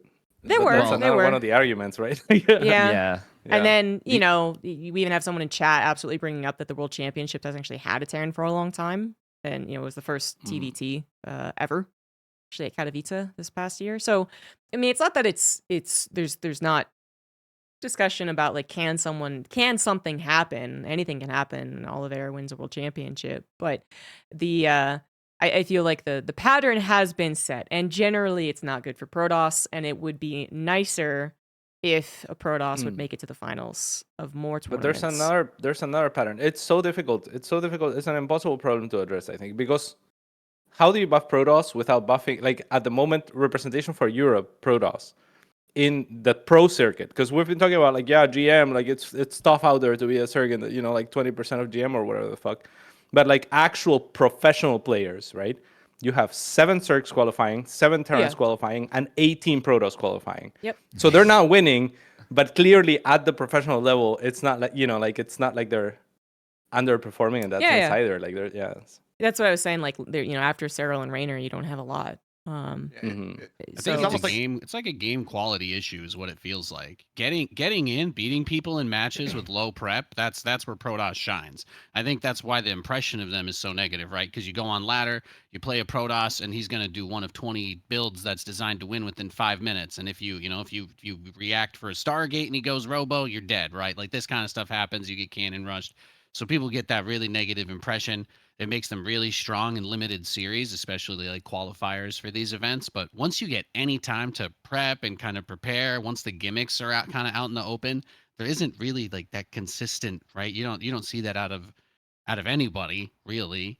And but I think is that even true? that's Because where the disconnect comes in, though. Yeah, but You is that don't even think true? so? Because But again, most people well, don't the do thing those is, ladder builds in tournaments, though. no, And most of the that's fine. strategies That's you'd fine. see on an average day on the ladder, nobody's trying to pull that shit in tournaments. That's fine, but let's say the European region, right? You remove Reynor and Serral, and you remove Clem from Terran, and all of a sudden the Protoss would win everything, probably, right? And they'd probably be like 6 of the top 8. Yeah. Too. Oh, yeah. right. Like That's what 5 I'm or 6 saying. of the It's like, top 8. yeah. So it's like, is it Especially- really like especially with preparation, or is Herobrine, it like- these two motherfuckers that just like are just good? Yeah. And like, I don't think anybody doubts that Reynor and Serral are the best, though. I mean, Serral's the Mhm. GOAT. He's the GOAT. Would anybody in this call think that they're not the top 2 players? Just out of Raise your curiosity? hand right now and be You crucified. can say Clem if you like want to be contrarian, but I think it's pretty fair. In Reynor Europe, and Serral or- have been the best for a long. I think they're the 2 best for a while, personally. Well, Clem right now is, I would say Clem with Serral.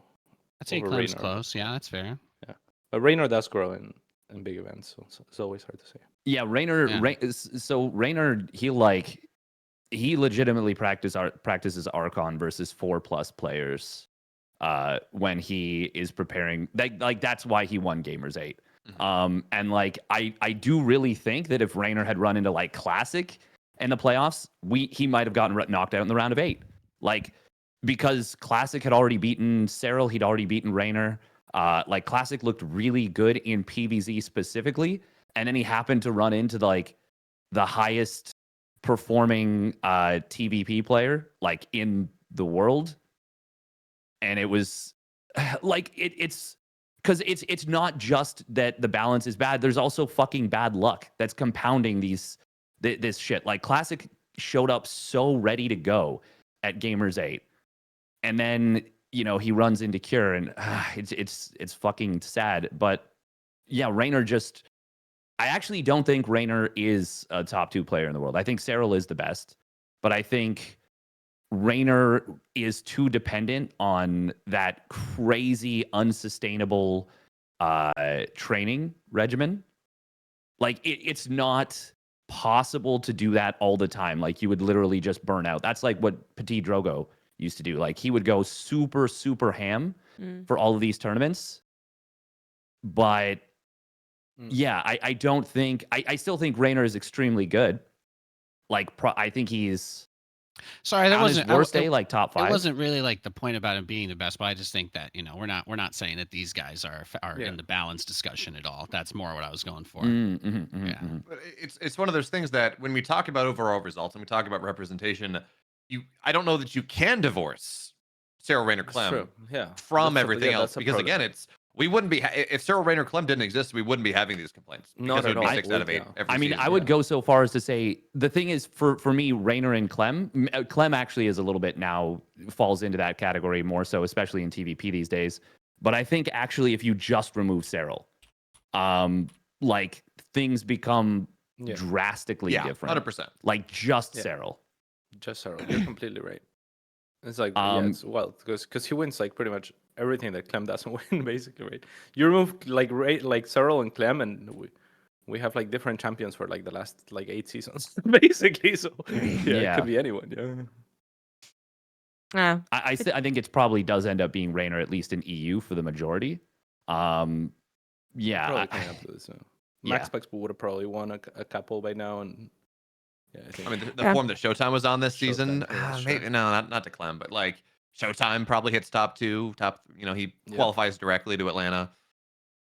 And the craziest thing is that in spite of all of that, right, the general opinion is that we don't see Protoss competitive at the highest level, though, and it definitely has an impact on people's excitement for events and on the quality of discussion that we get to have around tournaments. And I think that I'm not saying that there is an easy answer. I don't play Protoss. I wouldn't choose to speak for them. I think that the most important thing is for us to not pretend like everything's perfect, but also probably worth pointing out too, just as it regards to the patch, I am under the impression that not all of the changes that were put through were agreed upon by almost anybody in the council.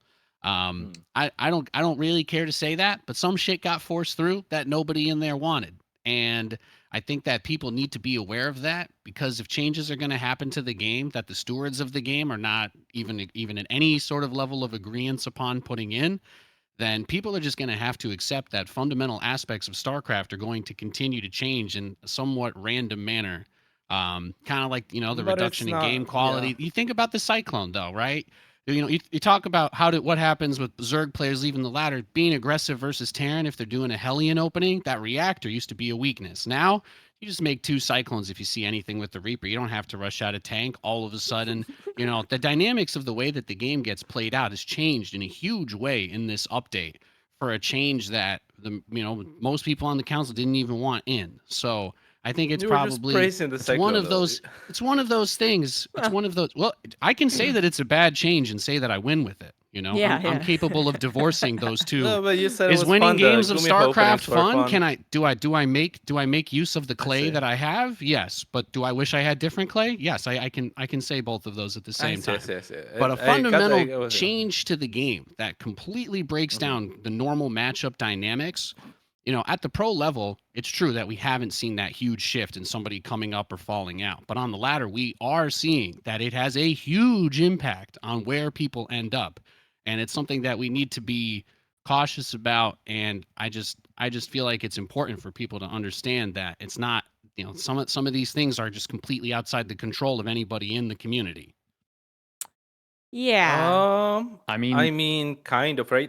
Yeah, but there is the balance. The thing is, it's so difficult to talk about the balance council because we can't talk about the balance council, right? Yeah, you but, guys but can. there is, Yeah. yeah, but there is a balance council.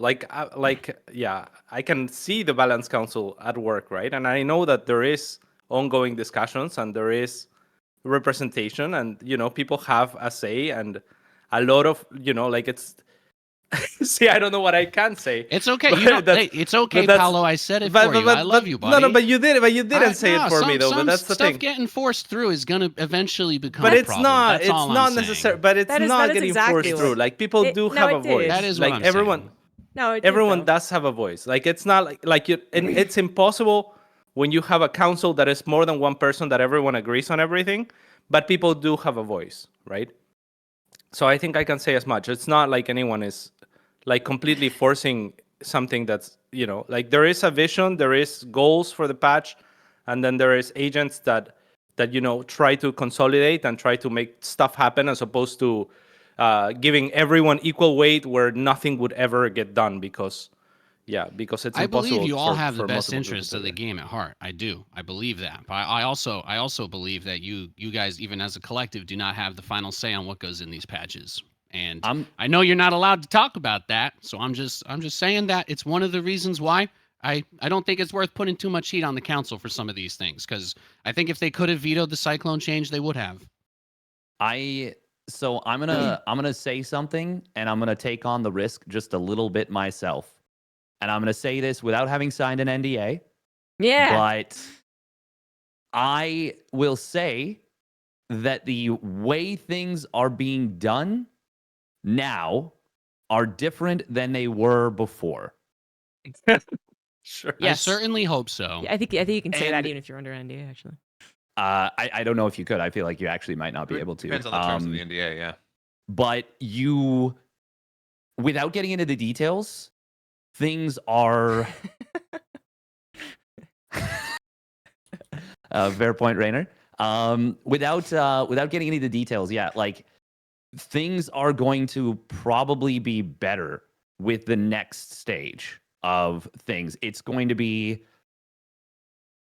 That's what they said after January too. I don't know where I'll you're keep my fingers coming crossed. from or where you're going. I'll keep my fingers crossed. All I I'm don't- saying is, don't go after the council people, guys. That's all I'm saying. It's Well- actually not all up to them. You guys should know that. You should be aware of that. Yeah, it's not. They're not a scapegoat for everything. They're not. Well, that's the reason why anonymity is a good thing at the end of the day. Mhm. I personally believe that there absolutely should be a voice that's communicating. There should be. There The fact that absolutely there's should. Not, again, is still the worst part of the whole, I the whole will thing. argue at length given on another opportunity to do that, but it is a complicated It is very complicated. We had an opportunity. Thing. We were explained why this is a complicated matter. and we yeah, can't- but in that yeah. same, I mean, we were in different calls, I guess, but like we were in different goals for that, but Yeah. like to me, Yeah, I it don't know was about pretty clear. yours, but there is a lot of Yeah. like talking about this thing for 30 minutes and that thing for 20 minutes and this thing for 20 minutes. So by the time that one other thing comes up, I'm sitting there and I'm just like, good Lord, Jesus Christ, let me leave. So, Fair enough. yeah, without talking exactly about what we were, part of, like it just, I think given another opportunity, I would really have a lot of conversations with a lot of people who are in charge about ways that things should or should not be going. But I think Nathanias is overall correct that like you can't blame the balance council as a whole because that's not how it works anyways. All you have to do is imagine anything designed by committee to know that this is always going to have some type of shit show aspect to it. And then there's probably better ways to do things, but the limiting factor will always be that there's not money to throw at these people. And there's certainly not money to throw at. There's no developer support, exactly, right? Like these are people who there is a who are actually Jesus paid take the balance. wheel element to all of this. Yes.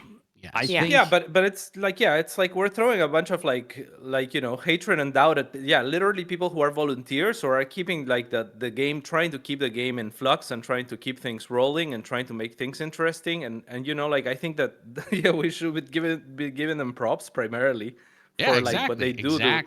But it is not just the balance council. Like everyone involved here is, I think, a good actor on behalf of StarCraft 2, right? And I think we all have the game's best interest at heart. Yeah, No. and that's why I think that kind of clarity is important, though, because people need to know the representatives. We get trotted out, or you guys get trotted out as the people that are, they're like, oh, they can't talk I'm not in about the it. You balance guys council, can't but- say anything. That's the I funny. don't It's know. like CatZ isn't on the balance council. I'm not. I don't really know. I don't really care. But my point mostly is that you can't feign. The whole lack of accountability that we talked about before. That nobody wants to accept responsibility for anything, and yet we had a change. We had a patch release that changed multiple fundamental aspects of the game. It has completely skewed the player population across the leagues, like you guys are talking about. And something like that being swept under the rug is kind of crazy to me. But if the next patch comes out and there's something that people disagree on and gets pushed through anyway, that's something that people have to be prepared for. And it's I just think it's worth making that call out. I'm in support of the council, by the way. This is me telling you guys that it's not actually all on them, and for the most part, they are doing the best that they can. Yes, no, I don't think anyone disagrees with that. But feedback is there for a reason, which is that if someone is maybe ultimately leaning the wrong direction, whether or not they have good intentions or not, it should be potentially not hopefully gone a lesson through with. gets learned here. Yeah. So what I've been thinking about recently, watching the games and having considering that the game is just like it's fine, right? Like nothing is super broken. I do wonder if there's any point in which there could be something that's really broken. I think we're very fortunate that StarCraft is such a well-designed game that even amongst the balance complaints, it's like, yeah, Protoss hasn't made it to the finals and that sucks, but then here's 18 Protoss in the round of 24. So there's it's a very balanced game, I want to say, for what we're given. All right, like there's a lot of fun to still be had in it. There's a lot of representation that's still to be had, and it's these tiny little details that are missing. But it also means that I think we can do a lot as far as working with things. Working with what is given to us is literally what we're doing. We're all the Terran race surviving on scraps without alien technology or a hive mind to control us. So that's great. But is there a possibility that if this same type of thing happens every iteration of a patch, that there would be a world in which it actually is a fucking disaster? I think that's what's scary about it. And that's what was kind of more scary about the Cyclone thing, is that regardless of whether or not it was going to break the game, maybe that one didn't. But then if another patch comes out and again, people are like, well, what the fuck? This doesn't make any sense. Why are you doing this?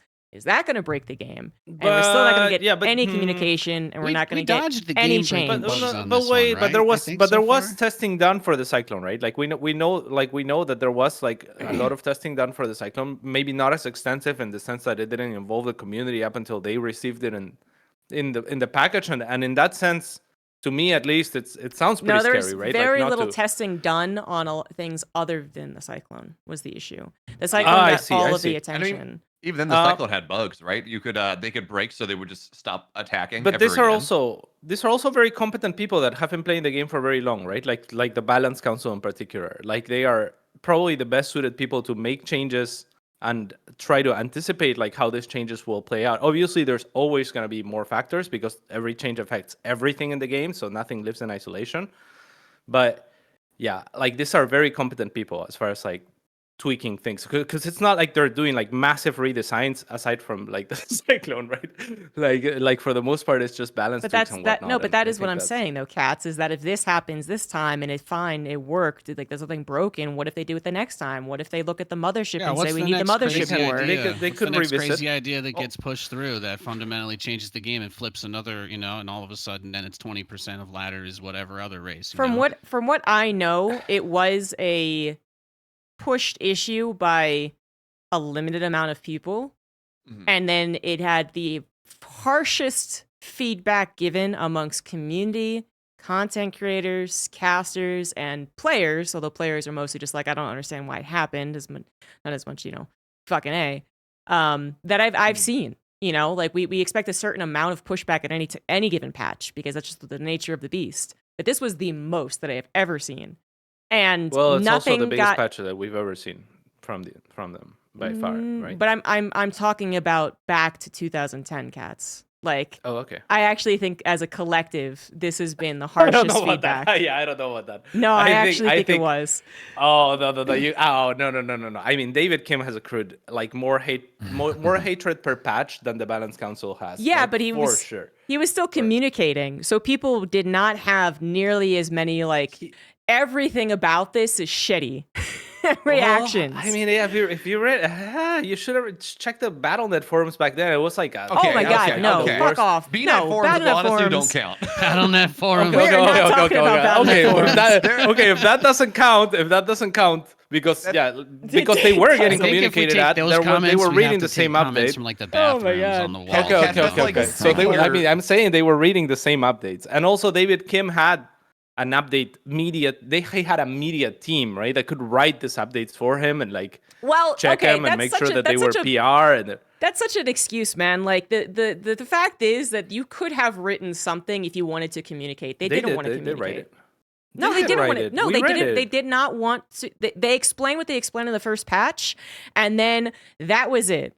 They had no further communication. They had no further, discussions, not the right word, with the community. But there was always a blurb, even when David Kim was no longer a part of it, and it was the remnant team, shall we call them, at StarCraft 2. There was always something about how we understand your concerns, but we tested this in ladder or amongst the whatever it was, and we think that it's a good thing. And it's that type of just still very PR sentence that I don't think was written by a PR person in the last 6 years. But wait. Yeah, but the post David Kim era, honestly, these people were not taking risks. Even like I work with these people and on the patches, and they were very mild in the patches. Like the patches were very mild. No. This was back very before, risk averse. No, because there is I brought this up last time, but Fear Dragon posted one of the patches where the battlecruiser got teleport or something, and that was post David Kim. That's pretty cool, but that's not gonna break anything. The battlecruiser is the highest tier terrain unit. It's just really not gonna. It did do something though. It created a era of battlecruiser openers. Yeah, and that's maybe big to some degree, but it's still a tier 3 unit. It doesn't affect most of the games, right? There was also most that of the games same and the patch. balance in the game. That same patch was also a lot of other things. That was also when the Warp Gate got turned into Warp Gates immediately. He literally, this is a discussion I was having with Fear Dragon. Just the quality of life almost. No, shut up, CatZ. Oh, that's a huge Jesus Christ. buff to Protoss.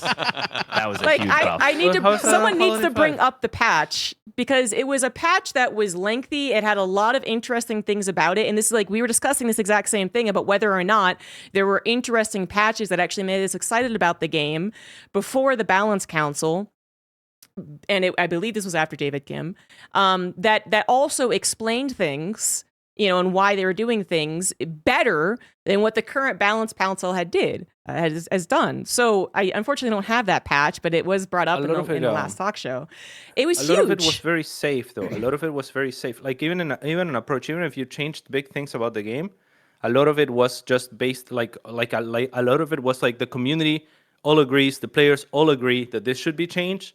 let's change it. It's like infested terrans, for example, getting removed, right? For investors, there was a fucking uproar about infested terrans for the longest time. Everyone complained about infested terrans all the time, so they wanted to change infested terrans. What do? They give the investor a pretty mild fucking, it's like, okay, let's design a cool ability then. And it's like, nah, because that might break the game. Investors are so core, right? So we actually are just like, they just played it safe. And the ability that the investor got, I mean, it's, it has some utility because it better be a not a non-factor, right? But for the most part, it's pretty fucking safe. It's a new ability, but it's just kind of sitting there. It's nowhere near as impactful as the infested terran was, right? Like, and I feel like that's kind of been the approach where, yeah, there's like, you could consider that a big change, removing the infested terran and bringing that ability in, but it is a big change in a very predictably amicable direction. It's not risky. It's not a risky change, if that makes sense. So Microbial Shroud didn't do anything for competitive play, except that it allowed Dark to embarrass Dark did Protoss do it for a players couple even times, yeah. more. It allowed him to Mental damage. actually just break their souls. Now, is there a way little that more once than you're 100 before. supply above your opponent, your spray turns into like a much bigger spray with like an effect on it? Like this is like the kind of change we need to get pushed. But it's funny, you go back to this discussion a little bit. We talk about the size of changes needed and everything that else happened. I mean, that's the we talk about Protoss, right? It's like, okay, honestly, it might need some sort of redesign to be able to homogenize ladder results and tournament results and all that. And yet we're simultaneously saying here, and I agree that you can't do that because there is no professional support anymore. There is not this thing where you can go and say, okay, we're going to remove Warp Gate and we're going to really make this change happen because you have to. And I think at the end of the day, we can have these discussions all we want, guys. But what this is proving more than anything else is why we're excited about ZeroSpace, why we're excited about Stormgate, why we're excited about a game that is going to have support. And it's not going to require 10 people sitting in a room, or not in a room, sitting in a Discord call that have been played the game for a while and that's it. And we hope it's good and we hope that there are no bugs. Because at a certain point, the changes that have to get made are just can't be responsibly get made. I mean, I like that. Yeah, you say ZeroSpace. Yeah, I like it. I mean, fan service, CatZ. It's okay. To me, the other side of it, and the biggest part of what you're saying there, Beomulf, because I do agree with you on some degree. It's for some of us, there's also a legacy for this game, and there's memories of this game. There's things about this game that I really like. I don't know about you guys, but like the most satisfying parts of StarCraft are when I'm like not getting supply blocked, when I just feel like I'm flowing and building stuff. That's like a good, fun feeling for me, right? Or when you do like a cool strategy, or you find a way to stop like a cheese that someone throws at you. So when it comes to making these changes, doing like those flavor changes where it's like one small thing here to kind of push it one way or another. There's still other impacts though. Like, could they have gotten rid of the grenade launchers on the infested Terran instead of deleting them? Maybe. It's a really popular unit. Anytime that I've played Zerg, like ever up until that point, probably one of my favorite things to do if I was dicking around in team games or something is, oh yeah, I'm making bro and infestors, I'm going and dropping infested Terrans, and that's just something I never get to do again, right? For the sake of competitive balance or for whatever reason. And the Cyclone change is another thing. It kind of had an identity. It had a role. A lot of people kind of liked that unit, that got good with it, had a mastery of it that they enjoyed and appreciated. And that's something that was just completely taken away. And I'm never going to get to play a ladder game with that Cyclone that I used for 7 years ever again.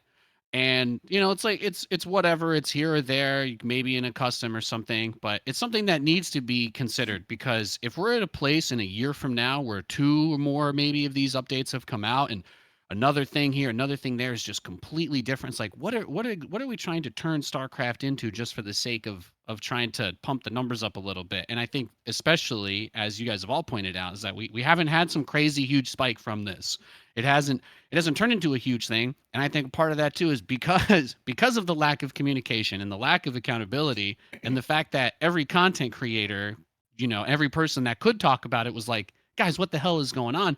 Like that's something that needs to be considered. When the guy that gives the sign off at the top is ready to push this out, he really needs to think about the impact it's having on people's morale, because they don't just want to feel like the game's being changed. People have the things that they talk about, right? Those problem issues, the squeaky wheel, etc., like the Widowmine thing, Yeah. And it's like we haven't like, there's been no discussion about that at all. And the one thing that they said that was even in the patch notes, it didn't even get into the game somehow. And if it wasn't possible for whatever reason, that's okay. But like, guys, you can't put it in the patch notes about a fundamental thing that like everybody's complaining about and then just not give it to them and then be like, oh yeah, we don't know why people aren't as excited about this patch, because that's like a huge deal to people. And it was the only thing in there that didn't actually get delivered. Like, we need to consider things like this. Like, do you want to completely redesign the Ravager and then everybody that's made Ravagers for the last 7 years is like, well, fuck me, I got to relearn the game or quit? Like, what do you think that's going to do? It pushes people away. It drives interest away. And especially for the people that watch but don't play anymore, which according to, if any time that you poll a StarCraft chat, half the people are going to say, oh yeah, I just watch. Well, how do you think those people feel when the last time they played the game was years ago, and now when they tune in, the units aren't even the same? It's harder for them to kind of follow, right? You're making it difficult for people to come back. And you can drive interest if it's in a really cool, fun way. But I think doing it for the sake of doing it, you know, you're affecting people's nostalgia, and you're messing with the part of why they love StarCraft just to the sake of keeping it fresh, you know? Yeah, I mean, there's definitely an element of truth there, because there's two different types of people, right? And I think that at this stage of StarCraft, like a lot of the people that remain are not necessarily like super, you know, like super change driven, and can be nostalgia driven, or like more conservative in their approach, basically, and like they're okay with just, you know, like with what it is, and kind of like how Brood War is just kind of settled, and you know, you have a safe space that you can go back to and play that. And I think you're right that in the sense that StarCraft 2 set that kind of expectation just right off the bat, right? Like we had 3 expansions, and then we haven't had like a change schedule that says, hey, we're gonna revolutionize the game and change things like actively. So things like this can be a little bit shocking and jarring in that sense. I think for viewers, it's not a great argument to be made, because the basic fundamentals of the game are like kind of just always there, and are always like clear. And it's, you know, I think that StarCraft and esports in general and RTS in general like can thrive as an esports and a spectator sport, because it is relatively easy to follow, I think, and the rules are fairly simple, and you gotta, you know, you can watch it and see it unfold, and it's fun, and that's, you know, what Twitch was basically fucking built on. So clearly there's a formula that works there, but I don't think changing units for the viewers should change that much, whereas the game being stale and watching the same game over and over is probably like more likely, like, you know, the culprit there, the silent assassin. Yeah. Because yeah. I think new maps help with that, and then I think that, yeah, I agree. You know, if we can agree that like change can be fun for the viewers, the Cyclone change is not it. Like the Battlecruiser teleport, to go back to that, was actually kind of exciting, because maybe it did something, and maybe it was only late game, but maybe it did something, and it did something. But the Cyclone, you know, when it pops out reactor now, you don't get people being like, what? That's so cool. You get people being like, question mark? Like, what the Cyclone does? Is it anything else? Like, what? I don't understand. I don't know. My favorite part about that is that it was supposed to buff Mech versus Protoss, right? And it gets annihilated by Blinkstalkers. It gets annihilated by anti-mech compositions anyways. Like, it doesn't... I can't understand that direction. It doesn't do the direction is to just, make mech viable. It's just so bizarre that they're like, hey, we should try and make mech versus Protoss viable. Anyway, I mean, that's a fair thing to try to do. No, but it's not. Not after 13 years with the least amount of development ever. If that's what you want to do, that's okay. Like, I don't really care. But the fact is that it doesn't even get close to accomplishing the goal. It's just not at all. I guess. Yeah, but then when Protoss is having trouble and you're like, let's try and make a second style work against them, it's also... Oh, yeah, no. I mean, the optics of the patch has not been great. But anyways, sorry for telling you to shut up, CatZ. Raynor in chat is so fun. Raynor's I'm having a good time. Just Man's got some good opinions though. Got some good opinions though. But, you know, like, some of us liked Cyclones. I'm just saying. Some of us liked the way it used to be when it sucked. Although, Nate, in fairness, going back to your point about change, the most fun I ever had in StarCraft was like the couple months out of Legacy of the Void. I guess the beta as well, where not even Takeavex. Takeavex were fucking sick. Shout out to Stormgate. But more importantly, I was really excited because everything was new. There was a bunch of weird stuff, and it was a lot of exploration and figuring things out. And I play other games. I play Dota occasionally. When a new patch drops out, it's similarly a ton of fun because you have to explore and do new things. But as we're saying, that wasn't the type of changes we got in this patch. Well, it's more like the expectation set also, right? Like for different games, like Dota has you expect for Dota to change, you expect for StarCraft to change massively for the new expansion. Like so you have to set those expectations. Yeah. Because I agree with you. My favorite period, maybe, I mean, it has to be a contender for favorite period of my life is the month or the first 6 months of StarCraft period, StarCraft 2, right? It's like It's too much of a baby to participate. Exploring this game from from the beta and the beginning, for me that was like magic. I loved getting 2 bunker blocked at my natural. That was so much fun. That was what a time. But no, for real, that was actually a really fun time. But the thing is, it's not even that was like the dawn of StarCraft. That was the dawn of modern esports too. So like we had, Husky and HD StarCraft releasing their stuff, and like that for people is, and like Tasteless and Artosis, and they did regular t-shirts with blazers, and they had the handsomnerd.com. Like it was a whole thing top to bottom. I actually designed that website. Did you? Oh. Well, one version of it at least. Yeah, they had One like version. 3 Okay, versions, the but, successful version or the other version? I think the other The version best was- one. Paolo did the best one. I actually- saw it. Yeah, so here's a question. We talked about like 13 years of StarCraft development or whatever. We started the show talking about ZeroSpace. If there was like one lesson you had to take from 13 years of StarCraft design and balance, what's like the one big lesson that you're kind of taking into Stormgate design? Defender's advantage needs to matter. I asked Cat Steadfast. I know you're a third player, okay. but like you're not the same I person. didn't even hear who you asked. I just question again. I'm sorry. It sounds like a very loaded question. I was I just reading Raynor in the chat. This isn't a leading question. I'm just fire curious today. because we opened the day with Stormgate. So, Cats, you've been in StarCraft from like at least as long as it's been around, maybe even earlier. You've done stuff for Blizzard, whatever. If there's like one lesson you've learned from all the years of StarCraft design and balance and changes and things that you're going to take into Stormgate, what is that like one big lesson? Into ZeroSpace, you mean? Yeah. Or I'll also play Stormgate. I don't have. as much into of a say. ZeroSpace. Sorry. Yeah. The game that you're actually working on.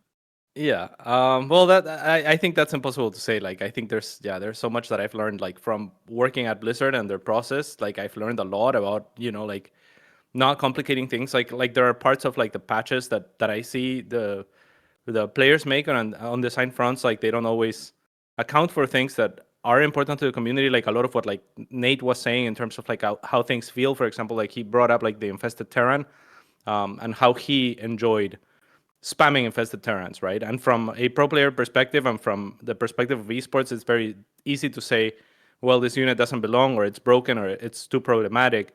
But there's also the perspective of players actively trying to have fun and doing different things. And so it's always a balance to strike on those fronts. And I think that's very important for us. And we have very different design philosophies to StarCraft and to Stormgate and to most other RTSs that I've ever played. And, like our game is going to be pretty fucking wild, and it's going to have a lot of options and replayability. And like all of these things that we talked about at the summit. So it's impossible to really pin it down and be like, oh yeah, there's the one lesson. But I've learned, so many lessons, and I'm happy to be able to apply a lot of them.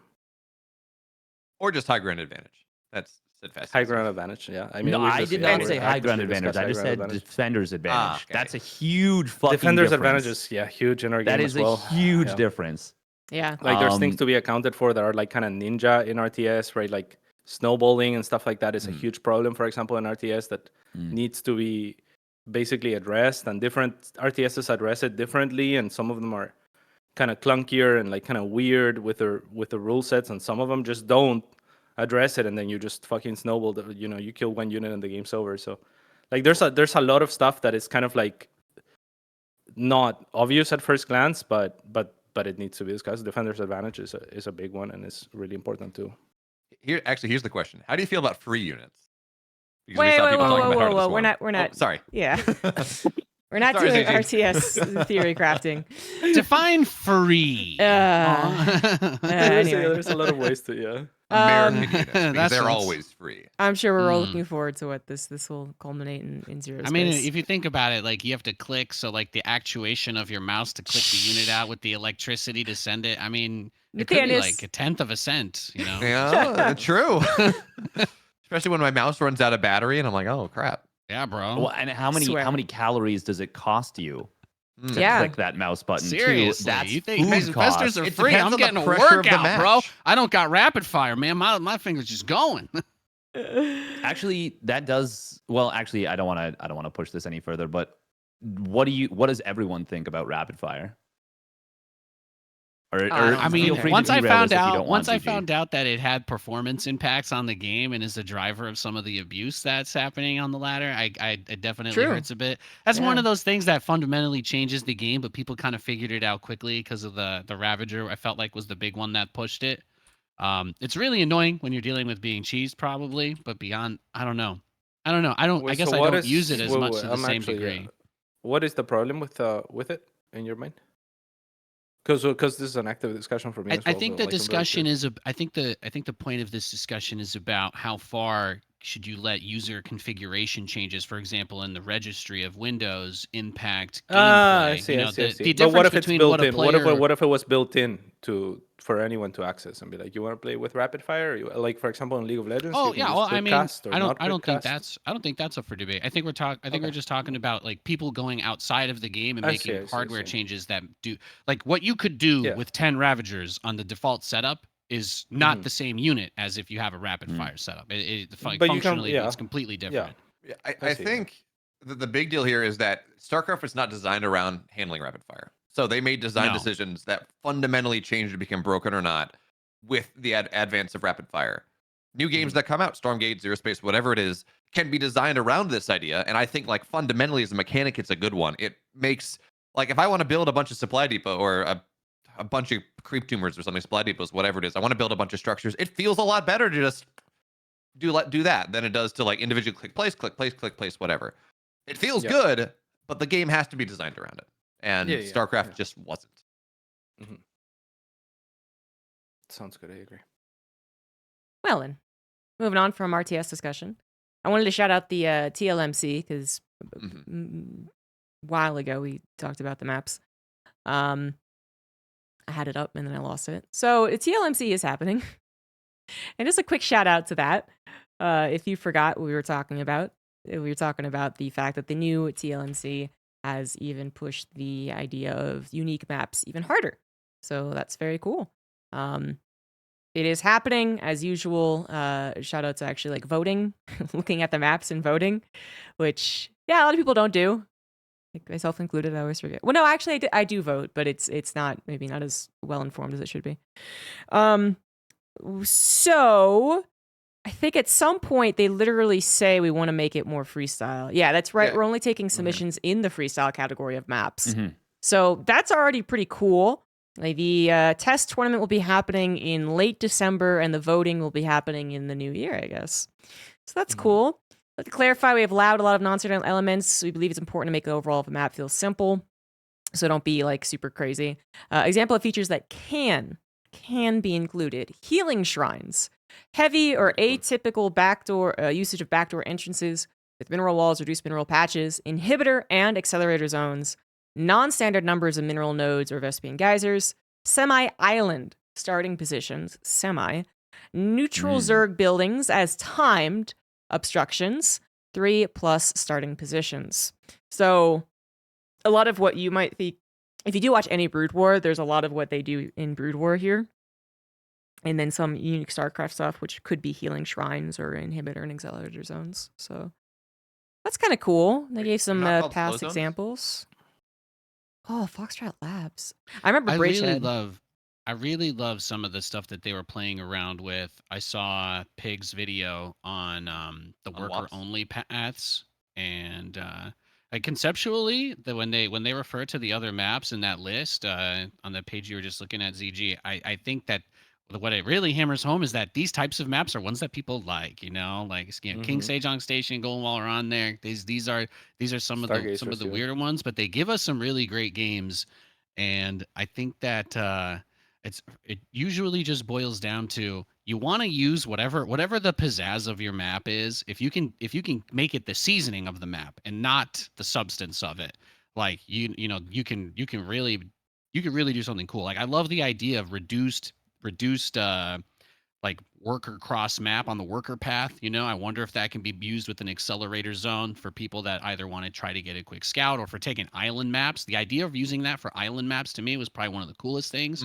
So you can't push it, but a Zerg or a Protoss or a Terran could send a quick worker to this base, and that can be a risk that they take. That's a choice that you have on the table.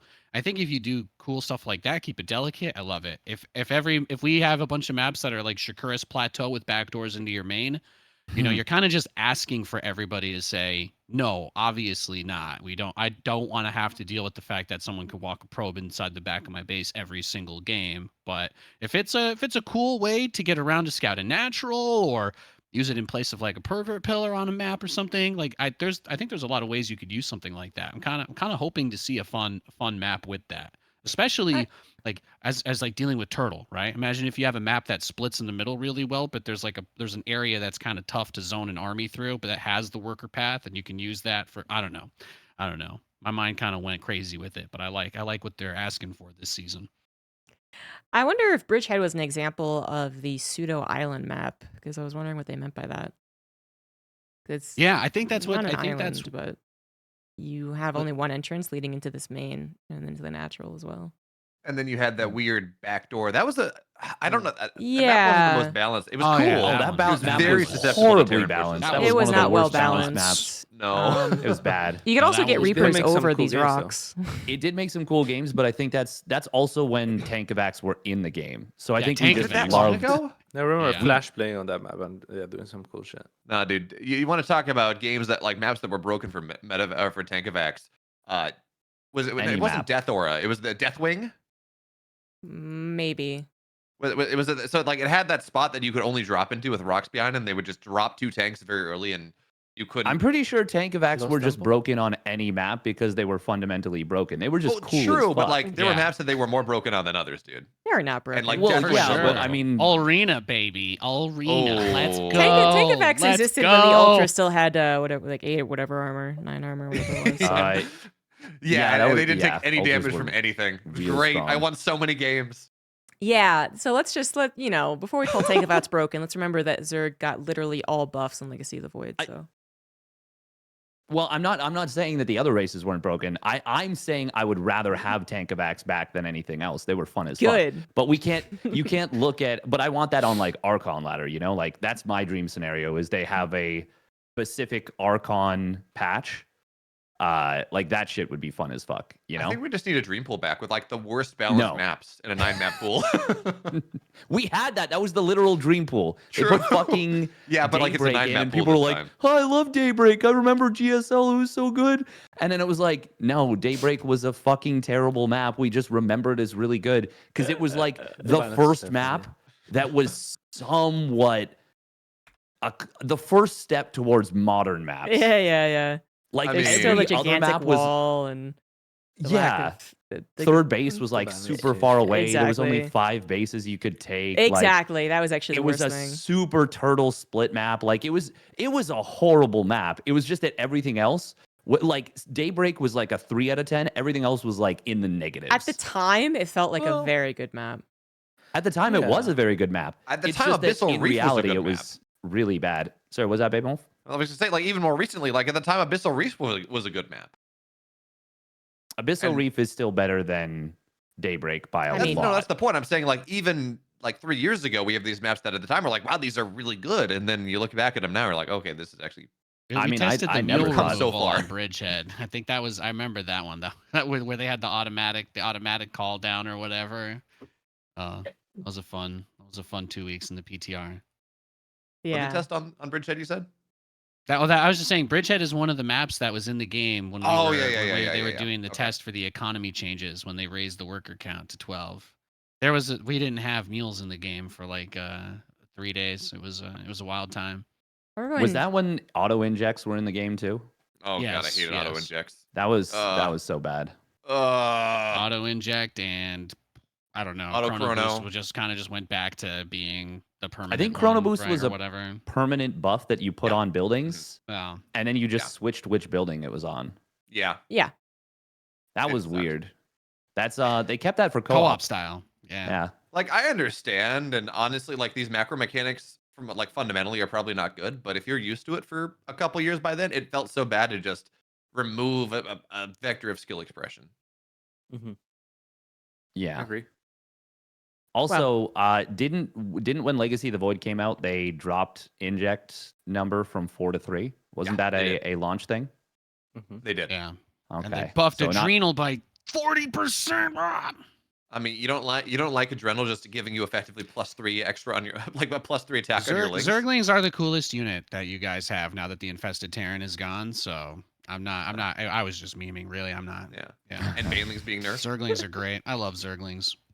Zerglings are super strong. Unironically, so there's a few things actually we didn't talk about with the patch. I don't want to like drag it back to that, but one, Raven pushes are not really a thing anymore.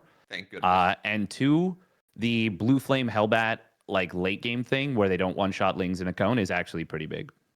That's all. Yeah. That's true. Yeah. But we won't go back to the patch. We already discussed it a lot, Yeah, so- just to. Yeah, I agree on TLMC. That's pretty cool.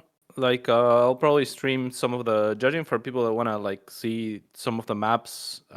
Yeah, they allowed me at least like 2 seasons ago. So, for people that are interested in seeing the maps that may not make it to, like the voting phase, where we get like a small curated list, but usually there's like a lot of submissions. So I didn't check exactly how many, but I want to say there's usually like near 200 submissions. So this time it might be like 150 or so. It's gonna be probably less since it's just the freestyle maps. But I've been seeing some of them, and some of them are wild and really cool. So yeah, I'm pretty excited for that. And I think Also, go ahead. don't underestimate how valuable your vote is because Black Lotus actually almost made it into the pool. So like that would have been fucked up. Would it? I don't and know. Black Lotus maybe was cool. No, do we know? Well, it was except for the horrible? fact that you could drop 2 tanks and siege the natural expansion. That was a problem. So yeah, That was a but that's big an obvious problem that shouldn't. Yeah, that's a huge problem that shouldn't happen. That should have gotten fixed, yeah. I mean, they did Yeah, change yeah, maps exactly, when yeah. they put it into the map pool, like Yeah, Radisson. It wasn't so- just top 9. Yeah. but yeah. Moving on though, I do want to discuss. I do the, have to take off because I have a thing coming up. Okay. Yeah. Bye, Thanks Cats. for joining, Cats. Thanks, Cats. Bye. Take care, everyone. Bye. Thanks for having me. Bye bye. If I can have one final thought on the map discussion, a brief thought, is that I'm so happy that we're moving away from everything has to be very standard because that's all the pros are going to be okay with. That I think we finally come to the realization that is not the way to balance StarCraft, because we had an epoch where it's just all the same maps over and over again. And now that we are starting to get crazy maps, I think that is a tremendous thing for the scene. Yeah, I'm so happy. It's nice to see the shift balancing more towards trying to create interesting games than just balance. Yeah. Yeah. Hard agree. Yep. So I wanted to move on to the EPT schedule, as that has been announced and kind of includes 2024, but not really. Things have really changed, basically. So if you have missed this news, it's actually rather surprising and good. Let's talk about that for a hot second. Need this one. There we go. So we have the EPT announcement. Like, this wasn't the actual announcement thing, but this is the tweet they made today, which has the dates and the progress. But Intel Extreme Masters StarCraft 2 Katowice will no longer be the global finals. People are already guessing what will replace the global finals, but I cannot say if that is correct or incorrect. Point is, Katowice is no longer the global finals. But instead of having just a $250,000 prize pool, now it is doubled to $500,000, with the Masters events also getting more money.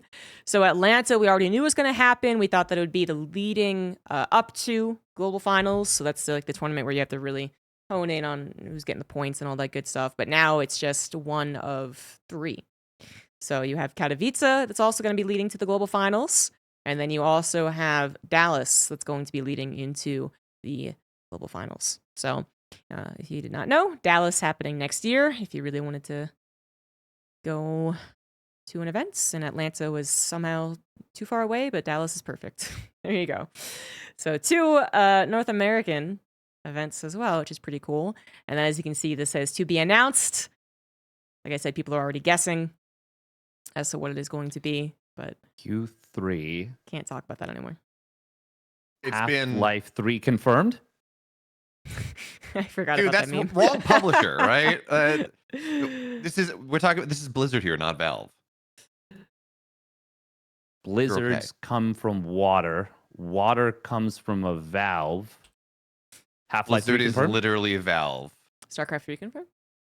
StarCraft 3 confirmed. Only by a drunken game news journalist that was quickly walked back. Yeah, that guy was so stupid. It's funny how frequently All my that homies was hate that guy. quoted as StarCraft 3 is happening. Like 17 different articles popped up being like, is this drunken man the Oracle? And then we have this excellent, like we have the interview with Mikey Barr like a week later or a couple weeks later. That's like, yeah, I'd love to make StarCraft back maybe, but no one can make in the most obvious statement that I think what is ever going to exist.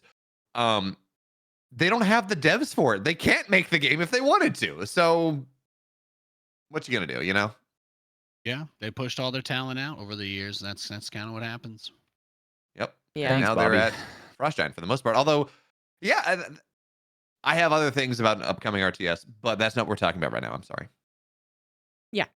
So this is good news. This is a lot more money. We have literally more money in the events that we knew we were going to have, which was Atlanta and Katowice. And then we have a whole other tournament with a $100,000 prize pool. That does change, I guess, people's plans to a certain extent, I suppose. Literally having anything planned post Katowice was questionable. We had no idea if that was going to be the last event for StarCraft 2 EPT ever. Now we are just wondering if it's going to be the last one here, whatever this is going to be. But instead, now we have this, and then we also have to, consider people who also expected. We had a lot of discussion actually earlier this year about whether or not this whole reduced amount of tournaments, as well as the reduced amount of slots for the open tournaments, and the way that the point distribution was going to happen, on how much people are going to lose out on their opportunity in Yangshiping, and then just be like, well, I guess that's it for StarCraft. It was pretty depressing conversation. Now there's actually 2 more tournaments to do so. There might be some hope for people who otherwise, after Yangshiping again, were kind of just like, well, fuck me. So that's pretty cool too. And then we will go ahead and presume that the EPT Championship will also have a certain amount of money on the line. So a lot more money. It's 250 plus 25 plus 100,000, I guess. So whatever that is, plus whatever the EPT Championship is going to be. So that's pretty cool. Plus regionals. Yes. I plus wonder the if it'll regionals break that lead any up to it. records. I wonder. Huh. I wonder where they got the But- money. Honestly, I'm a little Oh. sad though. We talk about Katowice. I wish unless I missed something, I think the format's still the same in terms of who's invited and what's happening there. And now that it's not the World Championship and it's not just like, wow, okay, easy invites, it's top, whatever. I wish it was, even if it's not stream games, I wish, and this is true of Atlanta as well, I wish we had more space for people to attend. Like in terms of players. Maybe I'm thinking more about Atlanta a little bit, but I'd go a day early. I'd volunteer to admin an open bracket part of the tournament so we could have, players like Disc who right now can't qualify. Their APT points aren't high enough. They absolutely are good enough to compete on at least the first day of the tournament. They are North American players, but because it's pretty limited in the number of slots, it's. I just wish there was more space for people to make a Cinderella run, to kind of show up on day one and compete. And if they don't, that's fine. But I don't know. It does make me a little sad. Yeah, It's a little unfortunate. Yeah, they do have the BYOC Polaris is fair. tournament. Yes, that is true. But if it is a funding, I don't know. I want there to be more than 48 people at Atlanta. We had too many.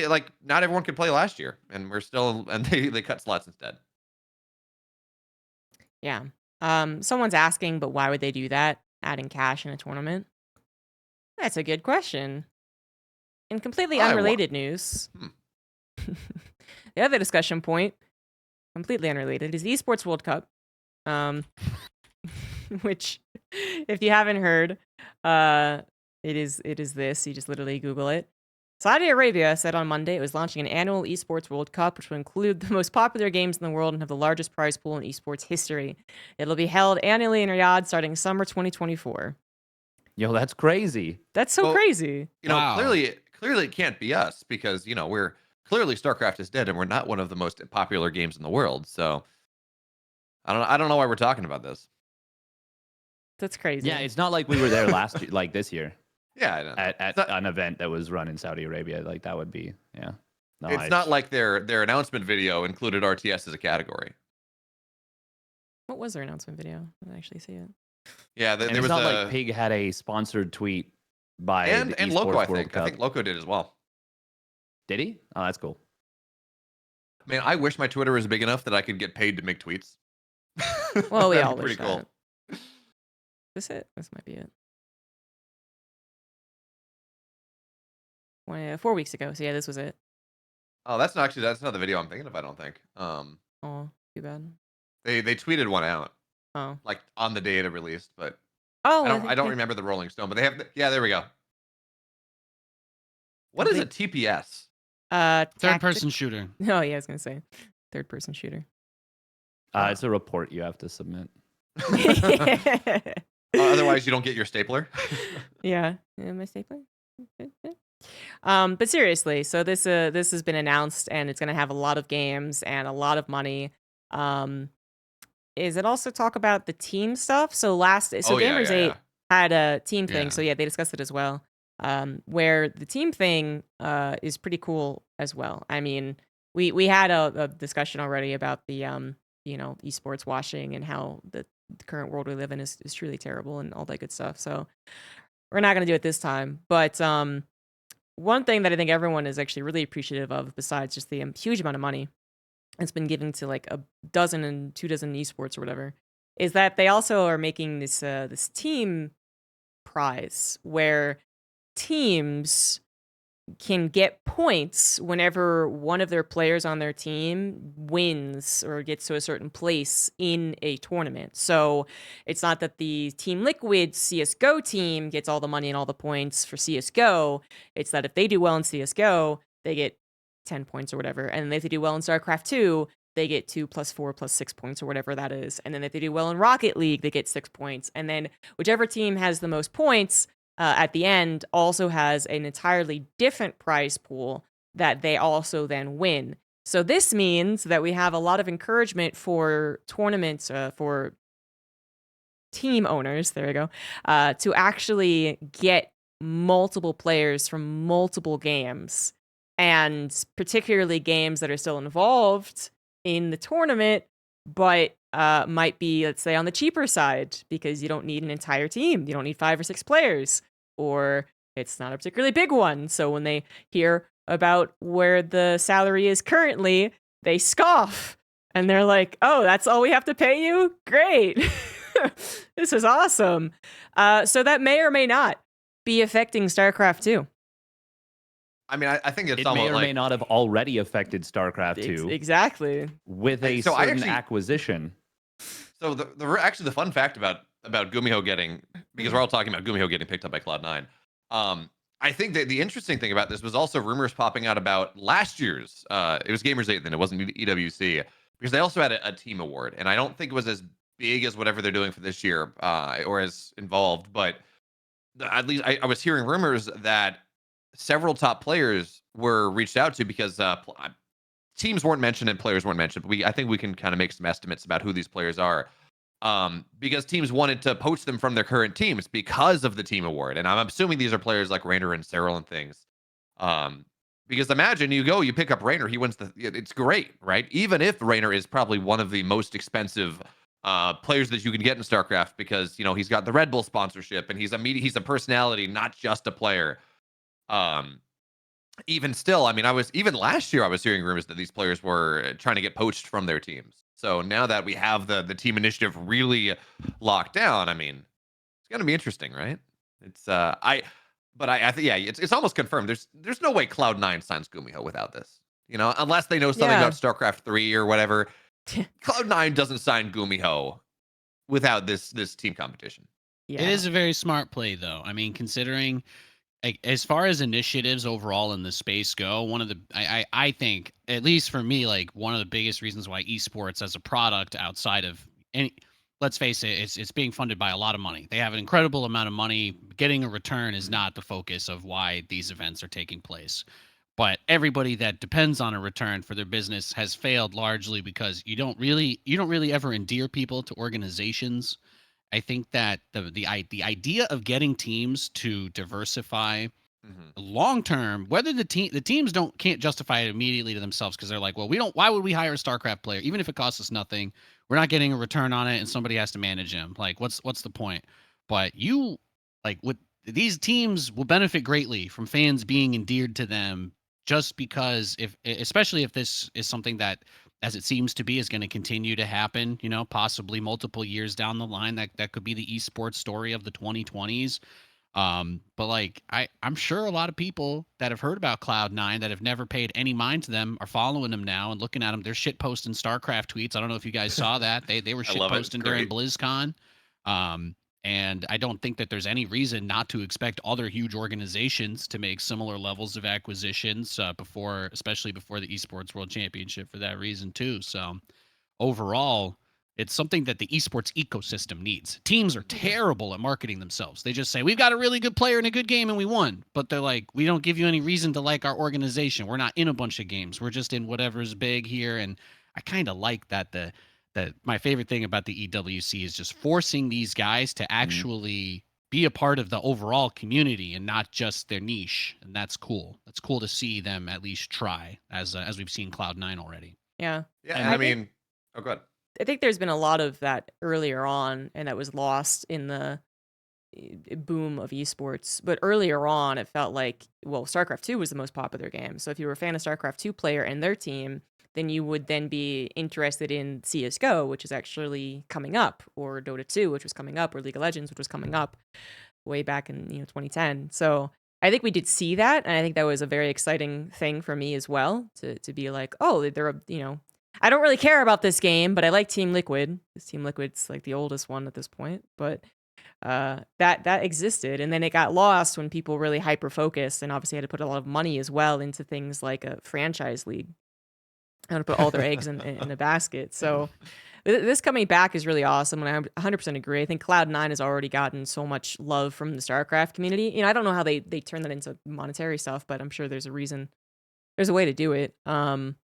In my opinion, Cloud9 just has some of the most awesome designs out there. I really like their color scheme. So, now I have a reason to pick up a Cloud9 jersey, which every time I walked past them, I was like, well, I don't know any of those players. So, no. And now my favorite Terran's on the team. Exactly. Hell yeah. Yeah, exactly. You I gotta suddenly get a care a jersey lot more sold. about Cloud9 than I did a month ago. I'll tell you that. Yeah, I mean, exactly. I've rooted for Liquid in every esport because of their StarCraft and Evil Geniuses Wow. before they turned into the absolute shittiest Yeah. esports organization like- ever. But yeah, it's true. I root for Rebellion in Dota now because of their StarCraft stuff. Same idea. Yeah, for sure.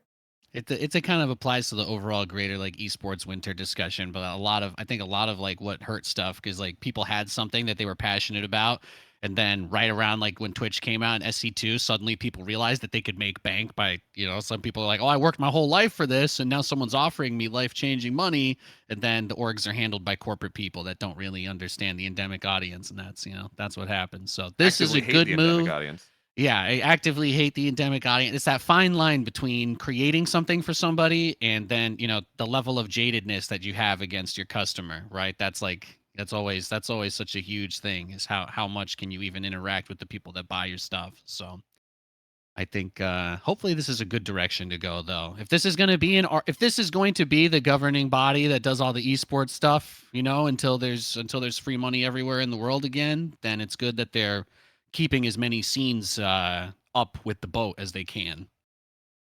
Mm-hmm. I appreciate them tying a raft for StarCraft to them. Yeah. Yeah. Yeah. And I don't get $1, so I'm just saying that. I just like seeing y'all still doing shit and tournaments still happening. It's I nice. wish you got dollars. But it is overall great news for the StarCraft scene. When we again have been in a time in which we don't know what's going to be happening next year. We actually, even if this was the actual last tournament, whatever the championship is going to be, it would still take up half of the year and a little bit more. So that's really good news. And then there's most likely going to be more if it is what everyone thinks that it is. So because this feels no reason to be vague, but whatever. So I did actually want to ask if you guys, I know Beomulf probably knows about the EG stuff, but have the Steadfast and Nathanias, have you been paying attention to the EG disaster? Oh, the most recent Yes. stuff. Most recent stuff, yeah. I've seen some of it. Which part? It seems like everybody's leaking crap, and the whole entire thing was a colossal dumpster fire. Dude, did you see the leaked email? They want to leave esports. Yeah, by the end of this year. They wanted to turn. Yeah, they want to turn it into a brand. Well, they've realized that there's not a single person there that's got any ability to turn. Like esports isn't making money for anybody for a while, but the fact that they think they can keep their brand and disconnect is legendary. Well, yeah. That's exactly what the Outlaws have done as well. The Houston Outlaws in Overwatch. So they call it the Houston Outlaws because like Overwatch had to franchise and pick a city and whatnot.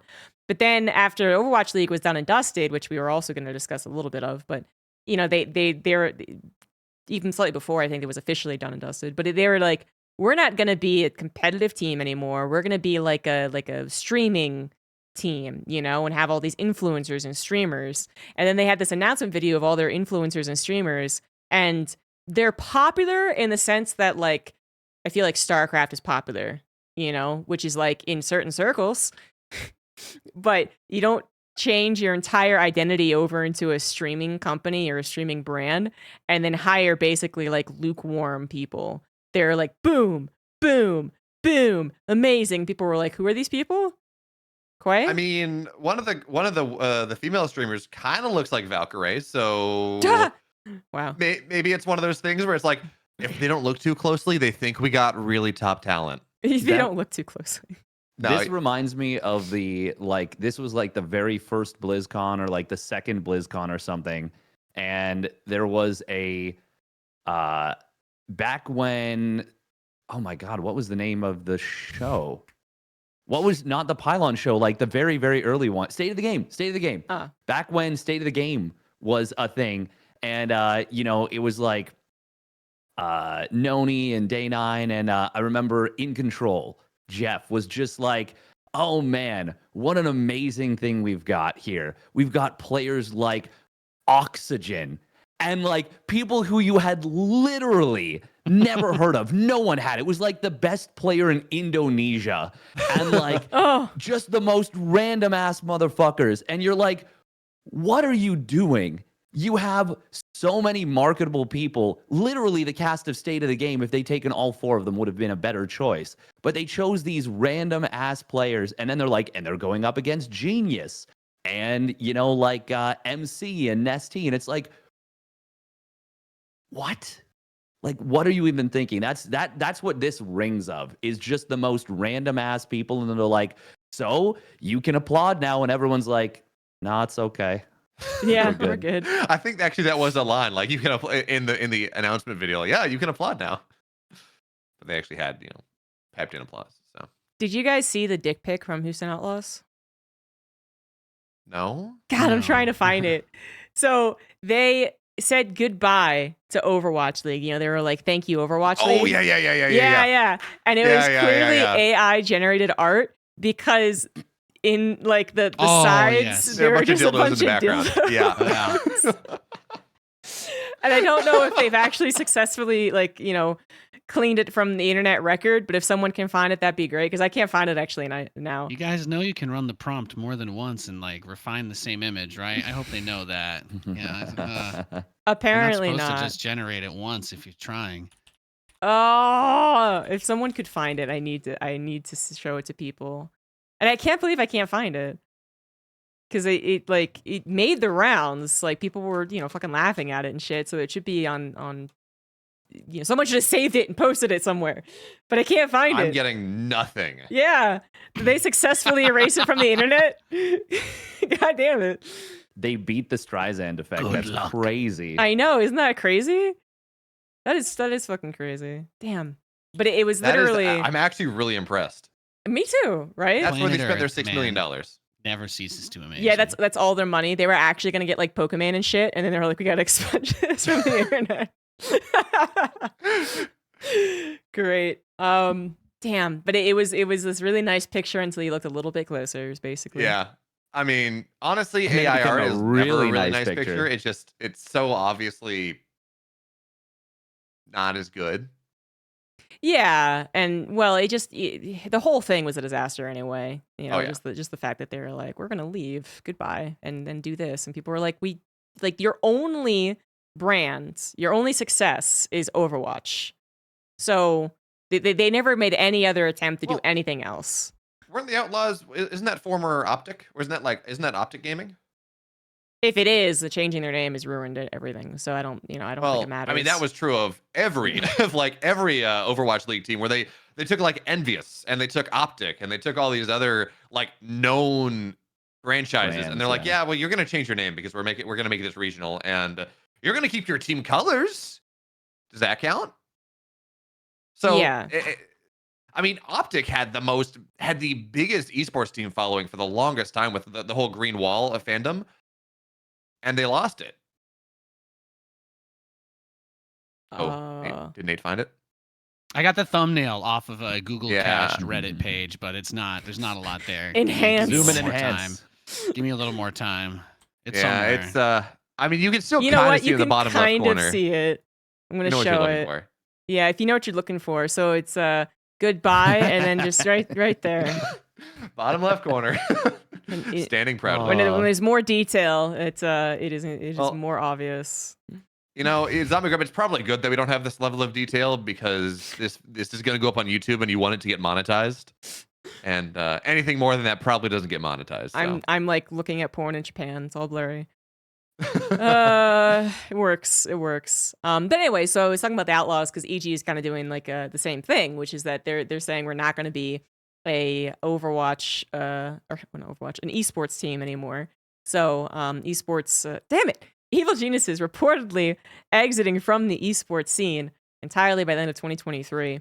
This is also after their disaster after disaster in terms of their handling of EG's Valorant team, which were basically a laughingstock in the beginning of the VCT year, but then they actually ended up having one of the best kind of underdog stories. People were saying that Potter wasn't a good coach and that she should resign and that the team wasn't going to do well and they should exchange players, all the usual stuff. And then they go on and they win the championship.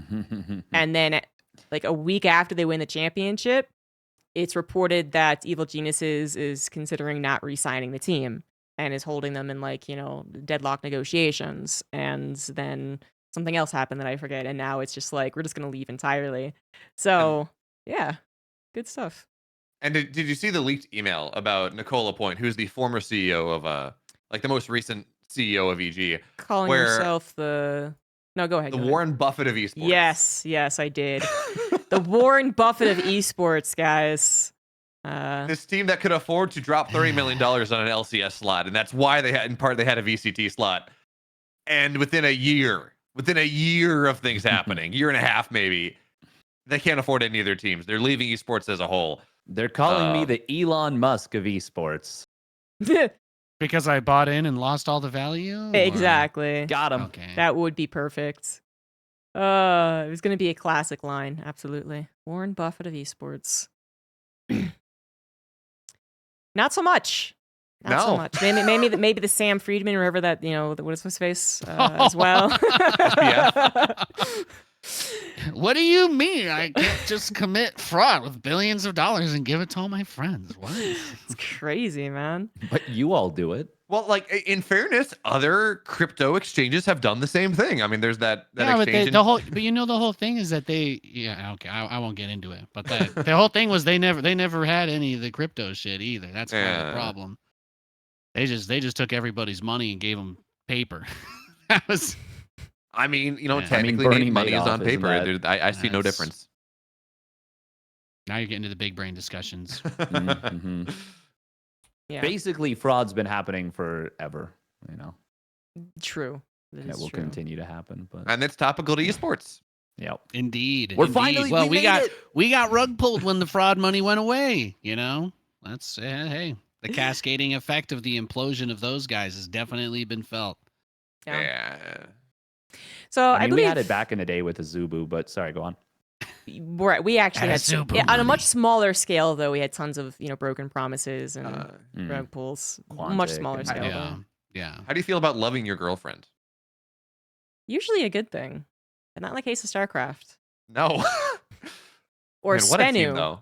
How do you feel about subpar Oh shoes? God, I was so excited about Spenu, and then they turned to be just horrible. Guys, So I many. still haven't seen.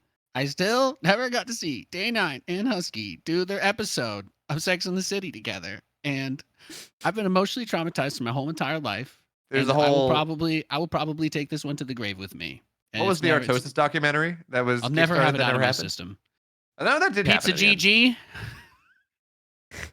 Someone man. actually mentioned on like some other esport subreddit or even just like our gaming or something, but they actually mentioned now EG has gone from broken pizza promises to just leaving esports entirely. And I was like, that's an OG right there.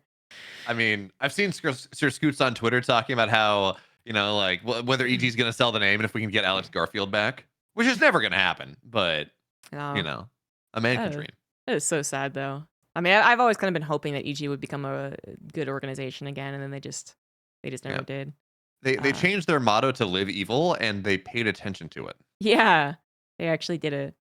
So All they need to do now is release an energy drink targeted towards kids in every grocery store, right? That's I think that's the new e-gaming grift, right? Is that a prime That's idea? next No, step. no. That's the next step. No, it's got to I be see what you did $22. It's got to be $22 cookies that are apparently, oh my god. and Ugh. what a controversy on that one.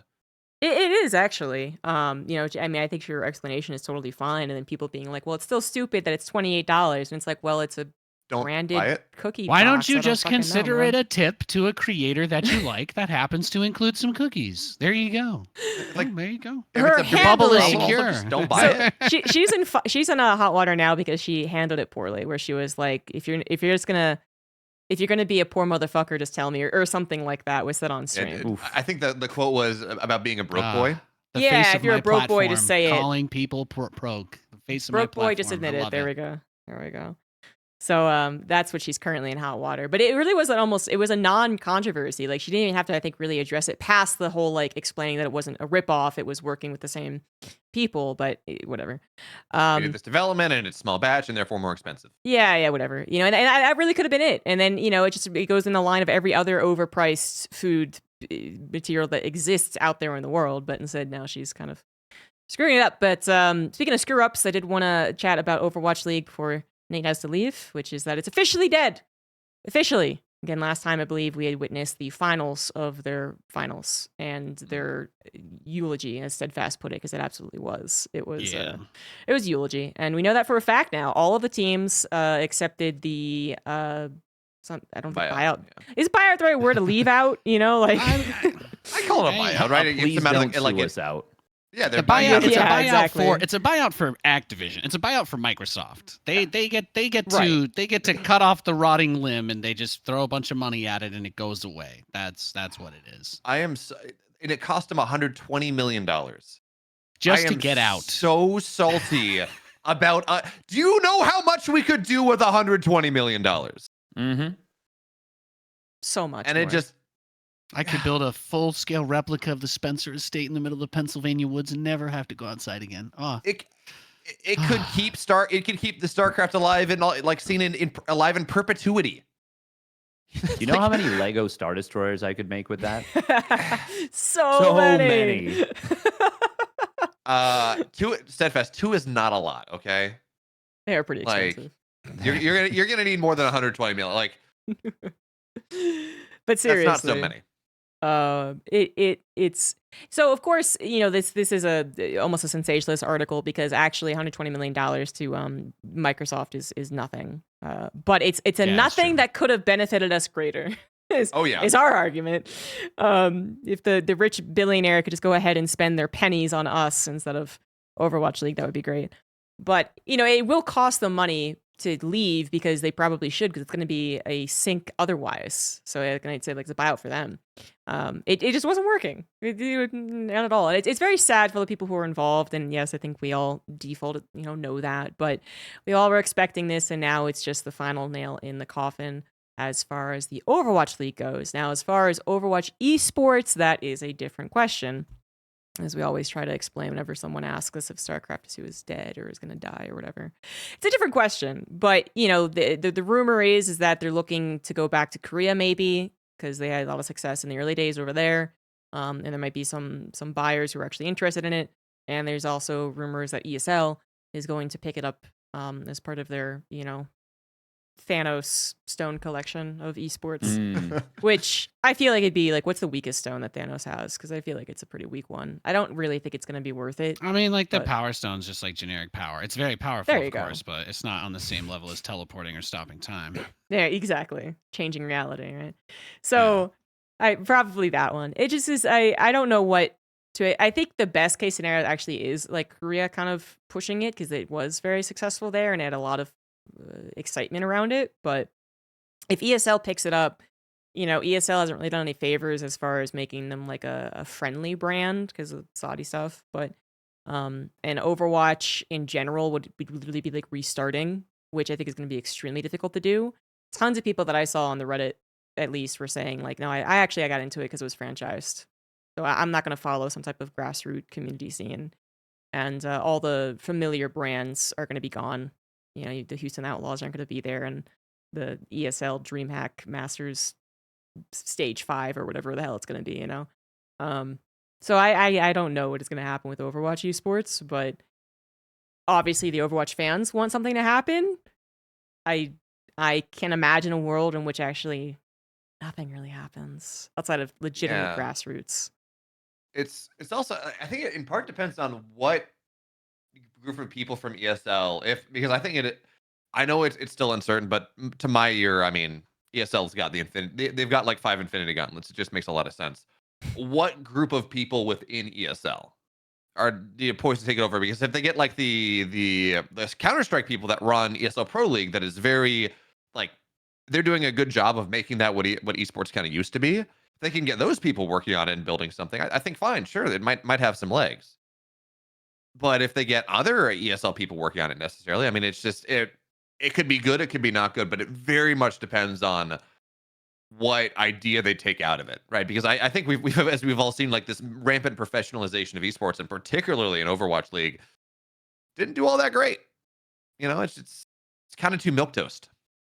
It's very difficult esport to put on. It's 5 players now, not 6, but still 5. And originally the 6 that was a point of contention for the event organizers, because we've all been behind stage at an event, guys. All the sets are built for 5v5. When we do StarCraft, we just take the other chairs away, and that's why the guy's at a huge desk by himself. Like, this is like the bread and butter of the industry. The highest it goes is Counter-Strike, the lowest it goes is StarCraft, but every game kind of fit into that. But the fact that every setup suddenly had to have 2 more PCs, 2 more lines, 2 more everything, and then all of a sudden, if you've got more backups, if you have a backup player, and the size of the rosters became a whole thing, and trying to bring that down, I think, helps a little bit. But I feel like the problem is they kind of, they've really lost any edge, right? It's like, what exactly would ESL have to gain from picking up the Overwatch community when the lack of any support outside that exists at this point? At this point, if you were a pro Overwatch player, it's like you don't have, you're playing another game, right? You're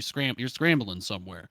I can't imagine that all the pro Overwatch players took their licks and went back and said, yeah, we're definitely all going to be able to get full-time salaried positions next year like we had before. I don't think that's realistic. So unless Blizzard announces something huge within the next, I would argue within 3 months, which is not going to happen, some sort of never say heroes never die bullshit or whatever from the launch of the game, then no, the talent is going to be gone. What do you have to gain from running this game? Valorant is huge, same amount of players, younger audience, not just limited to Blizzard fans. It's kind of a ubiquitous, popular title. I think that as unfortunate as it is, like Blizzard really did everything they could to make it so that this game was about as inaccessible to everybody except them during the game's run as well, which I think is going to come back to bite whatever's left of that scene. Yeah. Not that they deserve it, just the mismanagement is, again, legendary. Yeah. It's too bad because, Overwatch League was a promising young esport on its own before Overwatch League was clearly the big thing. And there was interest. There were a lot of tournaments that were being planned around the game's launch too that ended up getting canceled because of Blizzard. Yeah. Like Apex Which, did really which well. then begs the question for ESL, like, do we even want to pick this up? What if Blizzard's like, oh, we own this. Fuck you. And Well, they do it again. That's the other issue. If there was upside, if they could create upside, Blizzard has shown before in the past, and at any point could again just take those reins back. The licensing control and agreements that they have. Blizzard has they've had a couple partnerships break down because of stuff like that. Whether it was some of the DreamHack events for Overwatch that were planned on launch. That all the Red Bull stuff. Some of us were really excited. Yeah, the Red Bull stuff. I was in meetings for that. I was in boardrooms with people for that. Like there was gonna be all this shit, and that tanked that part. That also nuked the StarCraft stuff that they were gonna do too because of how bad everything fell apart. And like Blizzard in general has not done a good job over the years with their third-party partners in terms of those kinds of relationships. They take you are being done a huge favor by us by being allowed to do our game, period. And that's about it. We've been to so many tournaments over the years, and usually the Blizzard guy that's at the events is just walking around making sure there's enough logos everywhere and telling, we got to change this DreamHack with a Blizzard logo, and that's about as much as went into it. Yeah. Still better than Nintendo. Is still better than Nintendo, 100%. This will definitely better than Nintendo. Hopefully never change. We're not looking to be number one in terms of showiness to esport. That would be great. But I was gonna say this has been a thing since Brood War. This is actually kind of Blizzard's legacy. Doesn't that cut to the core of like the whole giant mess with SC2 coming out and the tournament broadcast rights and everything? Like all of that, all the ownership they tried to take control of. Like I thought that was a huge part of what started the big ass beef with Kespa, or ended it, I guess. Yes. Or even more recently with StarCraft, back when Alpha X was running their events, they had sponsors lined up, and then Blizzard unilaterally changed the license agreement like 2 weeks before one of the big Alpha X events, and they lost a big sponsor. Because I mean, have your opinions or not about crypto, whatever.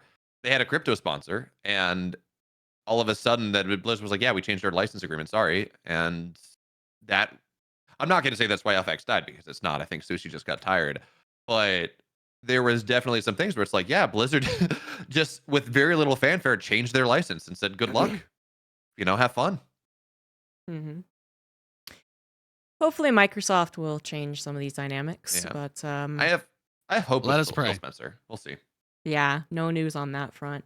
Nate, I think you have to go. So yeah, I just want to say thanks. Thanks for having me on, ZG. Great chats. Love talking to you guys, and good discussions. I appreciate y'all. Have a great day. Thanks, Thanos. Have a good one. Bye, Nate. And then with that, actually, we're kind of done. So I'll just get rid of Steadfast, I guess. I'm just gonna get this up. Too lazy. And cats. So, the Q&A. If you guys have any questions, feel free, because we're actually like really well timed today. You didn't go off the rails. Did an excellent job. Not like really 5 hours myself. in. I don't know. Yeah. Let's see here. Is Dallas overall expensive? That's a question. No, not really. Not at all. It's not like Austin, which has just grown to an absurd point.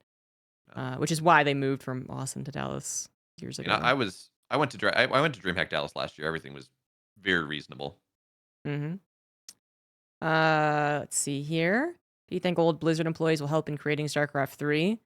If they get done working on Stormgate, it's possible. Well, there was that tweet that they put out. They said, Warcraft 3, we'd love to help. Now, that was reported as a really strange tweet. Yeah, it really was. And it was reported horribly afterwards. They're like, Stormgate is now going to make No, they're not doing that. But it's going to be interesting to see what they meant by that. I wonder what the number would be, like, because everyone has a number, like if they walk up to Stormgate and they're like, or to Frost Giant, and they're like, we'll give you $2 billion for Stormgate as it is right now. Do you say no? And then they're like, okay, fine, we'll give you $3 billion. Like, I'm not saying that's going to happen. I don't think it will happen at all. I think that'd be incredibly stupid. But like, you know, like Blizzard, Microsoft, they have that theoretical capability. I don't think that will ever happen. I don't think that we're going to see a StarCraft 3. I think it's impossible. But I mean, I could see them going and saying contracting out dev time from like to contracting out dev time to make StarCraft 3 out of Frost Giant, or say licensing out the Snowplay engine, right? And saying, oh, because like one of the big problems with making a modern RTS is you have to make this impressive engine from scratch. So something like, yeah, okay, well, fine, Microsoft, you're going to have to do the design. It's one thing, but at least we can license this engine out to you, or whatever it is. I mean, I could see stuff like that happening, and it wouldn't be. I mean, there might be some legal issues because Snowplay's built on Unreal, so it'd be like a double weird. I don't understand, but I could see stuff like that happening, and it wouldn't be that weird. I can see a StarCraft 3 happening in years. Like 10 years, maybe something. I don't even like. They don't really need everyone who's worked on StarCraft or Warcraft. I mean, there's people who are going to go do their job at like Stormgate or Dreamhaven, whatever it is, and then they're not going to have as much of a job or new challenges, and they're going to be looking forward to creating new stuff, and they'll move on. Or you don't necessarily need the same like game designers, I would say, since we have game designers who would work on StarCraft who are working on these new games, and what are they not making? They're not making StarCraft 3. They're not. They're making like Warcraft, Stormgate mixtures and hybrids. So I think personally, I think the best and most important thing is that they find people who are competent in the fields that they need to be. yeah, So that's first and foremost. And then they use the Blizzard tools that still exist at Blizzard and are copyrighted by Blizzard and all that good stuff. And they give them a design focus in terms of art and style and gameplay. And then that's StarCraft 3, regardless of if they have the OGs making it, is what I want. Yeah. Especially after watching what's happening with Stormgate personally, which I still don't believe is StarCraft 2 enough for me. I don't think it's StarCraft enough for me. I want someone who might not have the experience in the field, but who is literally tasked with working StarCraft 3. You know what I mean? Like, I actually might prefer that. And, it's funny. You do say, well, look at these designers, developers. They're not making StarCraft 3. They're making something. They're making some hybrid. I mean, we do have to remember that they literally can't make StarCraft 3.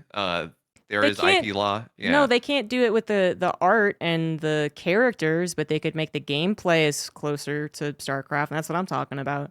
I mean, in fairness, like if they went in, I don't know enough about, say, like video game IP law, but I can definitely see a world where it's if the people who are supposed to be making the next StarCraft like RTS are talking seriously about making heroes, that's already too different. That's what I'm saying. Okay. Is it better? It might be. I don't know. But it's not StarCraft. And so that's why I say the biggest thing for me would be that Microsoft, Activision, Blizzard, whatever, would be like, here's StarCraft, here's the previous iterations of StarCraft. Not only can we give you access to everything that's, copyrighted and whatnot, but we also have the design focus, the design goal is this. Do not stray from these paths, like creating camps and creating heroes. And we'll talk about Warcraft 4 when we get there. That's what I want. Fair enough. Understandable. Yeah. Is legally distinct CG Homes World Cup going to happen? Probably not. What do you think will happen with GSL next year to the extension of EPT season? GSL is completely apart from like ESL and EPT. So as far as like creating and going on and stuff. So I think that it's question mark. I've been a disbeliever in GSL happening since last year. So I have heard positive things, but nothing is ever concrete until after the GSL season's done. And then I haven't heard anything more. So yeah, I enjoy what we got. If we don't get more, that's sad. But I mean, realistically, GSL hasn't been GSL for the last year or two anyways. So it has the same name, but yeah, that's for sure. If Microsoft bought Blizzard, they did. It's not an if. AoE and StarCraft are not any more concurrents. What do you mean? It is not bad. Competition, maybe? They're not competitors? Is that the word that was supposed to be there? So, like, is it not bad that the 3 prime RTSs aren't really competing with each other as much anymore, is I think the question. Well, I mean, I don't think they were before. Yeah, they're so very different. I guess that's actually a more appropriate way. If they were competing before, then they're competing now. You know, it's like the same thing. Yeah, they're different sub-studios anyways. Yeah. So, I don't think it was worth talking about previously. I don't think it's worth talking about now. No. I guess a question could be like, well, if they were to start working on StarCraft, wouldn't they have to take their RTS people, which are Age of Empires people? And Please maybe, don't. I don't know. Please don't. But I hope not. I hope that they find enough money to create like a whole new, 3 or 4 people to actually work on StarCraft and not take them away from Age of Empires. I think realistically, Microsoft might be able to find something in the budget. Maybe. Yeah, a maybe. new team. Casual mill here or there. So actually, here's a hypothetical. We talked about this because there was that tweet from Stormgate. Would you rather? And actually, that's not a fair question necessarily, but would you rather see Microsoft go buy out? What is even? I forget the company, but the people that are making ZeroSpace. I can't remember what the dev team is. Or would you see them like say, okay, if they go buy $2 million and say, okay, Stormgate, go do it. Would you rather see them buy Frost Giant or rather than see them take over the ZeroSpace team to make StarCraft 3? I mean, that's a tricky question. Is that even a fair question? I don't know. That's probably just a better question not to answer. Never mind. Sorry about that. Yeah. I think we could even maybe get in trouble saying. Yeah. We can? Wait, maybe I'm naive or something. I don't think we'd get in trouble so much as just, it's a bad look either way. It's a clippable question. Well, I guess it depends on how you answer, but I was going to say I don't care. They're gonna buy the Gates of Fire team. I was going to say I don't think it matters because it's what I was talking about earlier, which is that the most important thing for me is that the design overview is in line with what StarCraft is, which was only something that Blizzard can afford to do. So what I think is actually really interesting though is because the AoE 4 team, at least per Fear Dragon, kind of famously said that the high tick rate game is not possible.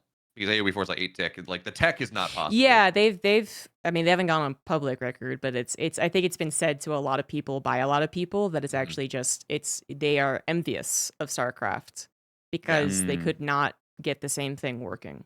It's not that they chose not to. Yeah. Which is interesting because we know Stormgate's doing it. They've said that publicly, and I believe ZeroSpace has as well. They've gotten the tech that high tick rate. Yeah. And at the end of the day, you go to Blizzard, like I said, like it's not just the fact that you can make Nova again, but they literally have access to all the things that they've already created in the history of time. So, like, even if they have to improve on the StarCraft engine, I feel like they could. So maybe I just don't understand how drastically difficult it was. And only this one guy that Stormgate picked up, can do it. But I don't think that's the case. That's being proven to be not true. Yeah. Is that because, again, we have ZeroSpace doing it and Stormgate doing it. Yeah. So that's why I'm like, I don't think it really matters. Hire whoever you think is great for the job and then have a overarching goal that's more in line. I mean, it's entirely possible with who they have. It's not possible. Like some things are possible for different people that are impossible for others. Like I can run as long as I want. I can run 17 hours a day. I'm never going to be as fast as what's the guy who Usain Bolt, or like the guy who runs marathons. Yeah, Kipchoge. Yeah, that's the guy. Yeah. Like it won't happen. It doesn't matter. Like I don't have the biology for it. And obviously there's some people who just don't have the talent to do certain things. Dude, well, we were in Hakone. This is totally aside from StarCraft, but I have to talk about it, especially with another like person who actually runs here. When we were in Hakone, Fear Dragon got us watching this running anime called like Run with the Wind or something. And it's a very good anime. I really enjoyed it, but it was so fucking unrealistic. There's a thing called like the Hakone race or whatever it is, which is like this huge marathon that, people train like their entire lives for to participate in university. So all like the top like sports universities do well in. And this one guy in his last year of university wants to do it.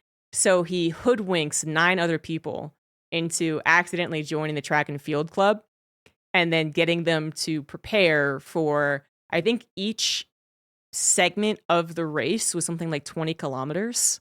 So all of them had to prepare in like 9 months to run 20 kilometers in like a certain amount of time to even like qualify. Like they first had to do like a 10K or something in like 16 minutes or whatever the fuck it was. Like it was just What? Like it was just insane. Wait, a 16-minute 10K? It is 5K. So Okay. yeah. Sorry. I was like 16-minute 10K I would was be like, like legitimately a I mean, superhero. Yeah. 16-minute 5K is still very, very Yeah, it's good. still very good, exactly. So he went from getting people who, like, one of them had experience, but for the last 4 years had been like a smoker and not done track and field. One of them had literally never run in his life. He was addicted to manga, so when he ran, it was like he was running like he was holding his manga books. Like, and he trained them under a year to get top 10 in this like super athletic race, and I was just like, I fucking love the story, but my goodness, this is so unrealistic. His first training regimen was to have them run 10K every morning. And I was like, you don't understand how much people can't do that if they don't already run. I mean, I do run, and I couldn't run a 10K every day. But you talk about that. We had a couple people on my cross country team in high school who started running cross country and clearly had never run before. So they would run like with their arms. You talk about like with the manga books, their arms just like straight down by their sides, not moving at all as they're kind of running. And like they had to actively be taught how to run, which is something that I would have thought is just something you learn naturally. Yeah, like an inherent skill. Yeah. Well, I mean, in this case, they were Chinese exchange students, and just school is so different, and the pressures are so different that they were just not given the opportunity. I guess I don't know. Oh yeah, yeah, they literally didn't know how to run. At the end, again, I fucking loved it, but this kid is tasked with running the uphill portion because he likes uphill running, and he gets like the flu. So he runs 20K all uphill with the flu, and he does it. He doesn't die. I was just like, I love it because he's doing it for his team, but like, fucking A, there's no way. Yeah. As someone who has struggled to become a runner, and I'm not much of one, this whole like 5K back and then 5K back forward and then back, with them not ending all vomiting profusely and then doing it the next day. No, that doesn't happen. And it's fucking terrible for you too. If anyone's thinking of doing this as their practice regimen and forcing yourself to do it, it's fucking terrible for your body to just go into running like that. I'm just hearing we need to do, what is it, 1,000 push-ups, 1,000 sit-ups, and a 10K every day. And a 10K every day, yeah. I don't know. I'm not. I think that's the One Punch Man. Yeah. Isn't it 100 though? 100 sit-ups, 100 squats. It's actually totally realistic. Yes. No. Is it actually? Okay, I thought it was unrealistic. The 10K is the only thing that's like actually really hard about it. It's like actually like and they even say that in the show. They're like, that's actually not even that strenuous of a workout. Yep. That's the joke in the show. Whenever he finally tells his protege what he does, and they're like, that's not even hard. Yeah, he's like, that's like that. You wouldn't even make it in the Marines. Like that's like what they would do every day for like military training, you know? Yeah. But that reminds me of an anime, not to make it too long, but that reminds me of an anime because Japan, like, they love their feel good story, and some of them are really good, some of them are really realistic, and some of them are a little bit more like what you're describing. So Canada in hockey obviously has been super dominant, the way South Korea is dominant in StarCraft for a very long time, the way that like America is really dominant in football. So what do they do for this random anime? They're like, we're going to have these 13-year-old or 12 or 13-year-old girls who have not only never played hockey, they have never gone on skates before. And they're like, we're going to have them beat Canada 5-4 in the like grand finals of this, like in like this girls hockey tournament. And it's like, guys, like, what are you thinking? Like, this is the kind of shit that is like, all right, so I'm going to take up weight training, and at the end of 6 months, I'm going to beat the shit out of Superman. And it's like, no, I don't think you're going to do that. I think he's going to punch a hole through you. Yeah. And they're like, no, I'm going to do it with the power of friendship. And then sure enough, the power of friendship comes through, and they beat up Superman. Yep. As soon as it becomes something that's like quantitative, I guess, like in the real world, you know, like Yeah. you can be like, well, this happens in the real world. Like then you're just like, well, this actually is insane. Where if you have people participating in their high school championship and winning that, like, okay, maybe they're just in a terrible region and they're fucking terrible. But as soon as you're like the world championships or run 10K every single day, you're like, well, Yeah. people know this is insane. Sorry, I had to get that out somewhere. I just finished watching it.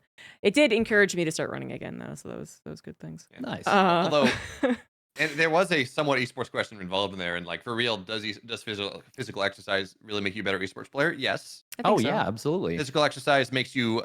There are so many studies that correlate being active and physical exercise with any sort of mental endeavor and higher performance. That it's not even a question. Absolutely, yes, race FPV it does. There's a reason that every top tier esports team has a physical, like Liquid has a gym everywhere, and they have trained physical trainers and everything. They wouldn't be doing that if it didn't have results. And neat thing about that specifically in StarCraft is I feel like Laser's having a bit of a resurgence in his career. And I don't think it's because of his practice regimen as much as he is in absolutely bonkers bananas good shape. Like the man is actually so unbelievably fit. It's crazy. And the other one, it's actually probably a bigger one, is Special. Special had one of the best performances at IEM Katowice after dropping, I don't know how much it was. It must have been like 150 or 200 pounds. Like he got fucking Giga Chad. Like he like really. He did make top 4 BlizzCon 6 years ago though. Yeah, and honestly, since he started getting in shape, I don't think I've seen him. Like he had that one result at Katowice where he was solid, but Special's results over the last couple of years have not been incredible. Don't ruin my story. Yeah, stop ruining his story.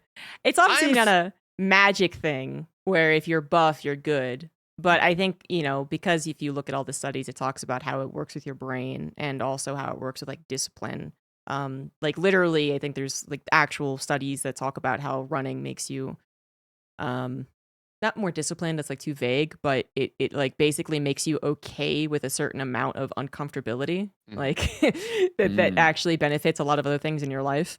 Like all that stuff will affect you, but then there's obviously natural talent and proper training regimen for what you're actually doing and whatever. So because if it was only down to physical fitness, I feel like Showtime would have had all the great results. That boy's posture is perfect. So I mean, Barrett has a great point. If being buff made you good, EG would have won everything in Wings of Liberty. That's true.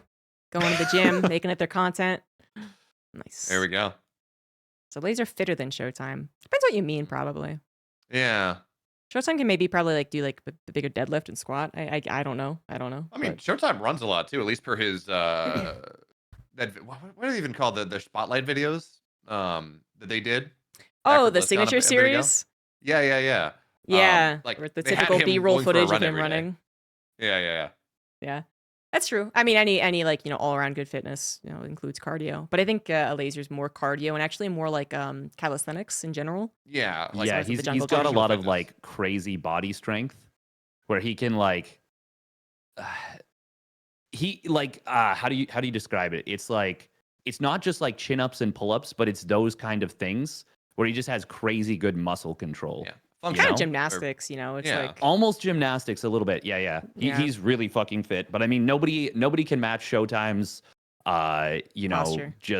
Not just posture, but like the 5 o'clock shadow that he pulls off. Man is handsome. I always like talking about his posture because it's something that you have to work on. Always when you compliment people, choose something that they choose. Then it's less. Well, awkward. I mean, he's got like. So by working out a lot, it shows off your natural bone structure, which makes you more handsome. If your bone structure is handsome. Shout out to everyone who's skinny but still has to grow a beard because you don't exactly have the greatest chin. I feel attacked right now. I didn't even realize both of you had beards. Although in fairness, the beard for me is not necessarily for the chin. It's because I have a long ass giraffe neck, so the beard kind of helps bring the head to the torso a little bit. It looks like I'm shading you guys so hard. Oh my god. I went and I mean, unironically in high school, you know, like they had like senior superlatives in the yearbook, and they had like animal comparisons, and I had, you know, most like a giraffe. It's got a little better, but let me tell you, a collared shirt or something with a little texture up here and a beard, it helps a lot. Oh, it does. Yeah. Anyway. So what was the question? What were we talking about? Showtime is posture. Yeah. Well, the question was, you know, physical fitness and esports performance. Yeah. Originally. There's a new Stormgate Reddit post. Is that anything interesting? Ah. We are closing down Stormgate. Oh, okay. Oh, that's interesting. Oh, wow, that's quite It's crazy. Crowdfunding. Crowdfunding. Oh. Okay, so I mean, we definitely can talk about this because anyways, so here we go. Hello, Storm Gamers. Hello, fellow kids. I mean, I love Geralt, but Let's talk about crowdfunding. OFC will launch a Kickstarter. Come a long way. Why are we doing a Kickstarter? It's one of the cool RTS games. Not quite. Unique Collector's Edition.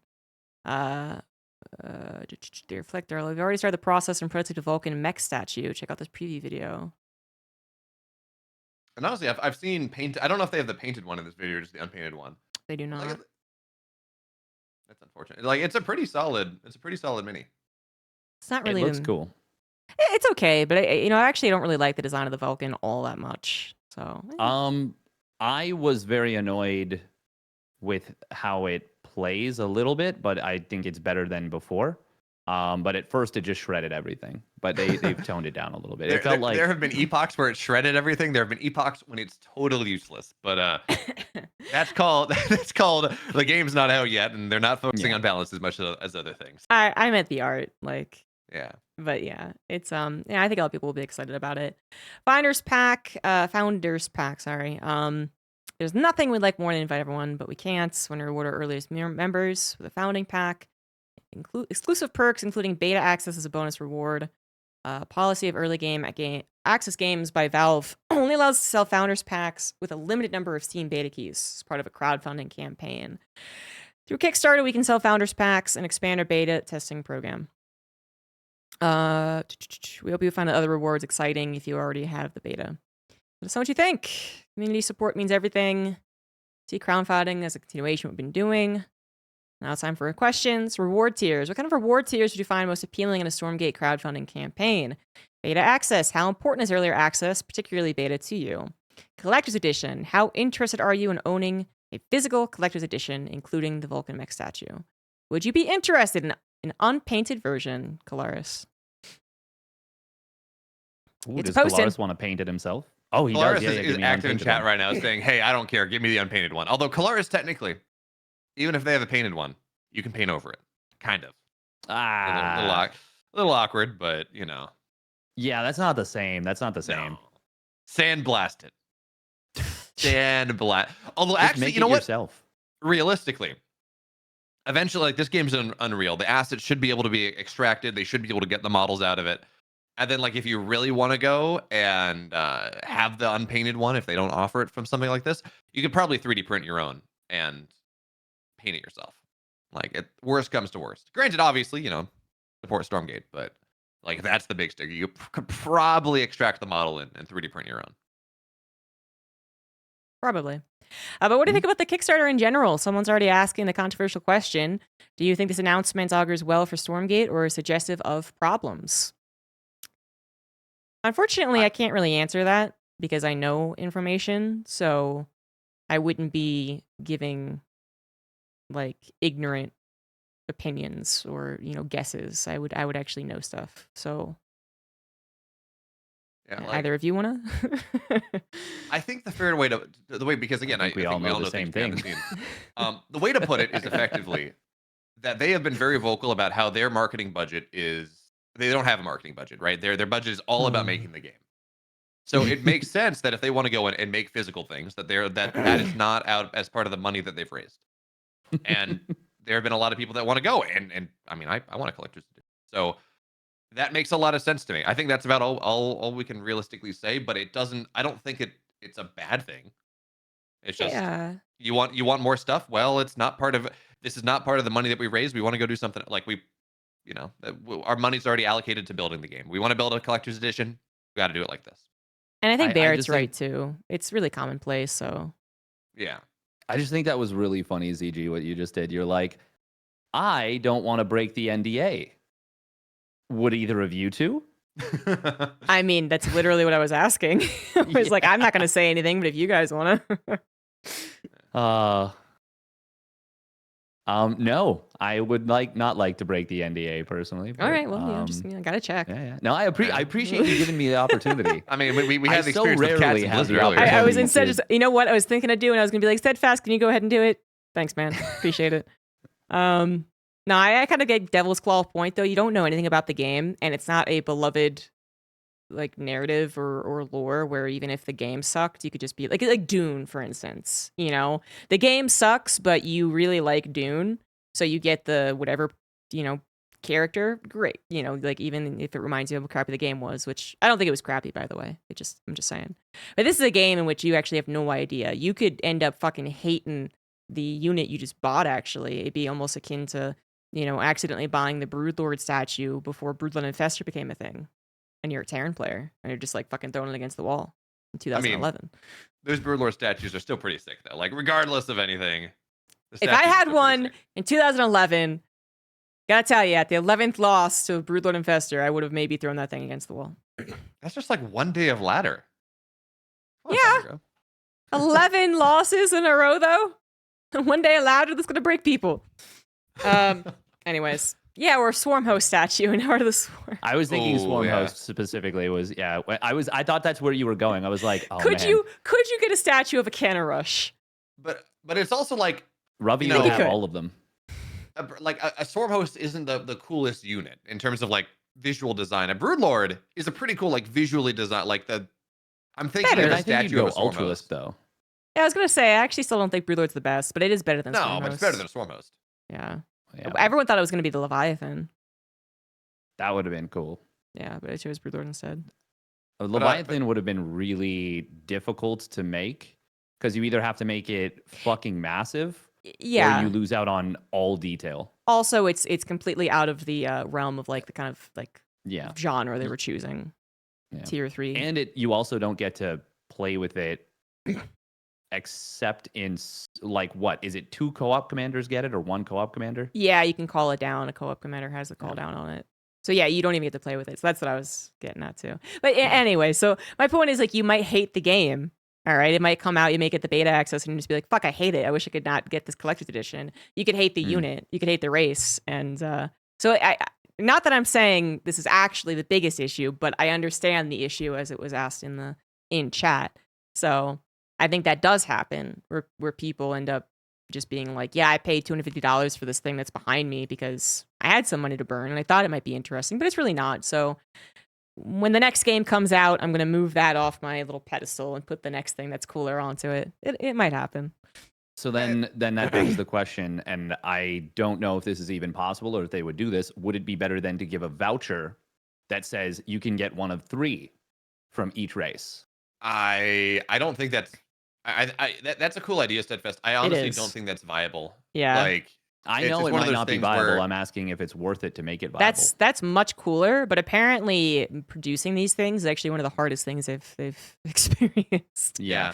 So Blizzard has a merch department of I don't even know, but a lot of people working on stuff like this. If you want to go and spin something up as an independent studio, that's a lot of time and money. Oh yeah, for sure. For sure. I got to say this But would that be publicly. a solution to what ZG is talking about? Yes, it would, I think. Well, even then, the game might still be bad, right? Yeah. You might not like the game. But I love this, just to throw back to our Swarm Host. You got to get creative. Pregnant Swarm Host, plushie with detachable plushie locust. But the detachable locusts actually aren't plushies. They're like the goo that you can throw at walls. Oh, Oh, what's the name no. of that? You do have to get more horrible. creative. I don't know. They were like, you'd have to get them in like the little, like, the coin turns, and then they would be like a hand that you could. They like, were a hand, yeah. And they stuck, and they got so dirty so quickly. Immediately. It was gross. the cleanest wall, and you take it back, and it's just dirt, and you're like, what the fuck? How did this is change just color my- already? Yep. Apparently, I missed out on my childhood because I didn't get to experience. You're kind of that closeted kid, to be honest. Like, not the worst one. I had some Mormon neighbors growing up, so you're not them, but you're kind of. I mean, I literally didn't have TV from like ages 12 to 17. No TV, no so... Pokemon, no happy slap hand goo shit. What even? No happiness in general. I grew up depressed. I grew up sad. There you go. There was I didn't experience. It was all my childhood was literally just black and white. Not shades of gray. I didn't even have. I didn't You even actually have black grew and white. up in the Depression, so it's black and white. Exactly. You know, anything before like 1955 or whatever it is. No one take that clip out of context.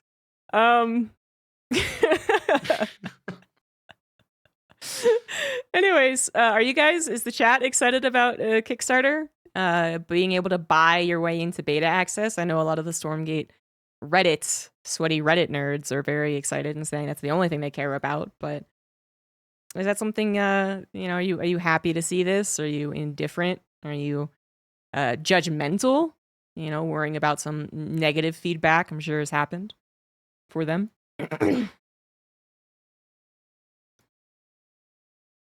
I'm kind of indifferent.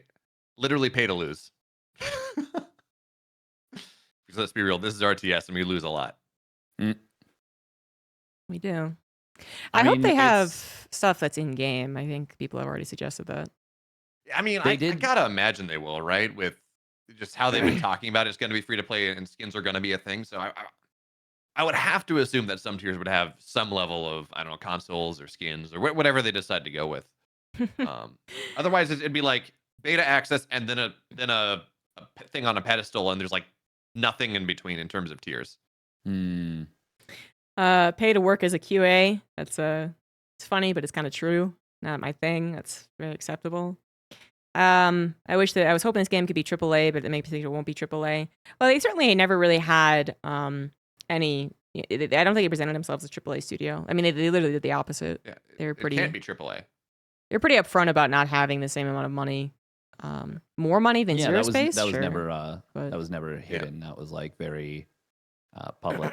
They're trying to punch above their weight. They're trying to say we're going to make a game that is approaching a AAA title quality, and like that's what we're going for. But by definition, they can't be a AAA game. There's no big publisher backing them. They have, I think, $35 million worth of funding that they publicly talked about, something like that. I forget what the number is.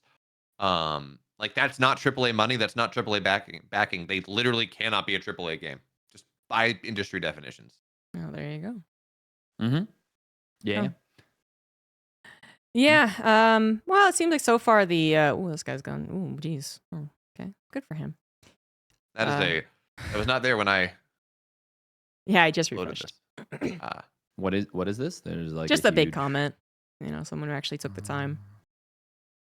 Someone already downvoted it. I know. What the fuck? It seems like a perfectly reasonable thing. Yeah, he's like, I mean, it's like, hey, you give me beta, I'm in. There we go. Your post is high effort. I guess, yeah, I guess like the one thing is I am excited about this in part because I missed out on the kind of I'm jealous of some of you that have like the StarCraft collector's edition things in the background. Like I missed out on all that. That was for the most part either before I started playing or when I was a broke college kid and didn't have any money. So at the very least, I won't have FOMO this time, and then I'll just have other issues. I don't know. But StarCraft 2 was one of those examples of having a solid backing, so that even if the game ended up sucking and no one liked it, and all the Brood War elitists regretted having a Thor skin, they I misheard Thor skin for a second there. That's the point. Polaris, I have upvoted your Reddit post, by the way, just so we're clear. Did you upvote Kalaris and downvote that motherfucker who wrote more than one paragraph? No, I upvoted the other guy too, but I upvoted Kalaris because it is clearly high effort. Yeah, but no, that's like people had a lot of faith in StarCraft 2 being good, or at least telling the story that they already knew. So there was that. But Stormgate's basically, I'm saying, is just more of a gamble. More power to you if you want to do that, and especially if you're a big believer in what the game is and will be. But yeah, I can see a lot of people in the general sphere not doing it. I think the most important thing though is that the Kickstarter isn't received negatively optically. Yeah, I don't know how actually successful it will be in terms of money raised, but as far as its representative of whatever to some people, then that's kind of a potential issue. So it seems like it's pretty much either good or indifferent for most people. So I guess the question then is, and I think it's a little unfortunate for Stormgate that ZeroSpace just had a pretty successful Kickstarter like a month ago or whatever it was. The question then, and again, I say this as someone who is I've cards on the table. I'm a big believer in Stormgate. I think I've been enjoying what I've been seeing. I like what they're talking about. But the question is how much do they have to, how far do they have to get in the Kickstarter for it to be seen as a success? Right? Yeah. Because I think at the baseline, they're going to hit whatever minimum they want to hit. I think that's okay. ZeroSpace, I think, asked for 100,000. They got 550,000. Is 5x enough? Are they gonna? Do they have to break $1 million to say, look, we're because ZeroSpace is a much smaller endeavor, like because they're inevitably going to be compared. What is a success in terms of the Kickstarter? That's a good question. They will have their own success, and it will be very much hidden from the public because that's what all Kickstarters do. That's what anything does, actually, along that kind of line, which is that a lot of the rewards won't matter to people. They'll just want to support something. So that's like that. Sometimes it's like more effort than it's actually even worth. So, like for patrons, I know that's the case. And there will be a bottom, the first tier, like the goal completes will actually be their base expectation, and if they don't meet that, it's a fucking disaster. And if they only meet it, it's actually not good. 2 times could be okay, 3 times could be good, not great, 4 times could be getting better, and 5 times could be exactly what they wanted. Like, these campaigns are very difficult to quantify. Yeah, they'll have their own goals that will never be public. A better way to say this is in the court of public, like, because again, this is, like it or not, Stormgate, ZeroSpace, maybe the David Kim RTS, whenever we hear anything about it, are going to be competing with each other.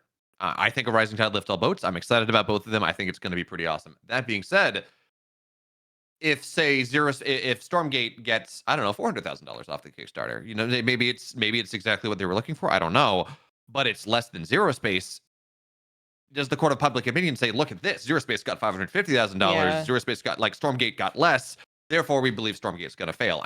I'm not going to say it's not binary, obviously, but the question's more of like, in the court of public opinion, what do they have to get to for Stormgate fans or RTS fans to say, okay, we consider this a success. This was pretty cool that this happened. That's a very good question, because I think ZeroSpace, from what I've heard from like behind the scenes, it did exactly what I'm talking about, which is like it looks like a huge, massive, mind-blowing success to the public, but actually is like it's okay. But that was really important to its hype factor, why we started talking about it a month and a half ago. If Stormgate doesn't do that, that's probably a failure, considering that they were kind of on the forefront of this whole like new generation RTS, the successor to StarCraft. If they do better, but not much better, that also optically might not be good enough. And if they don't do well at all, then it's very bad for them, I would say. Where it's like no one believes in this, and actually everyone prefers to look at this company. So that's my opinion. I think that's a fair one, yeah.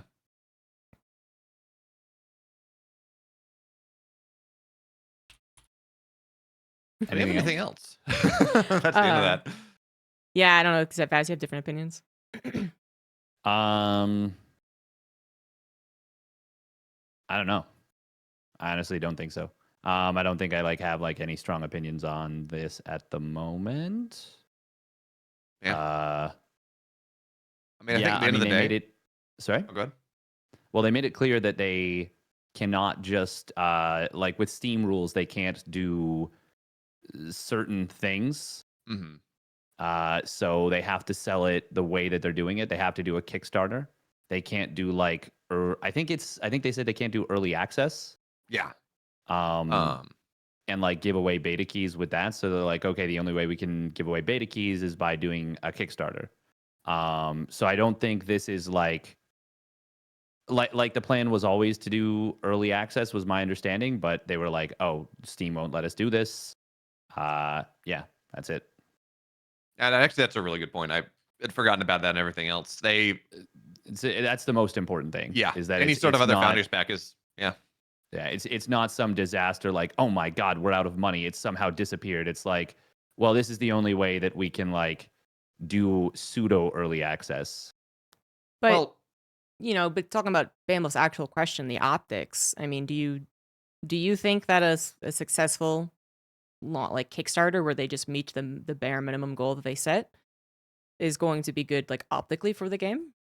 No, they have to exceed it. They absolutely have to exceed whatever. Well, depends. If their minimum goal is $1 million and they hit $1 million, I think they're fine.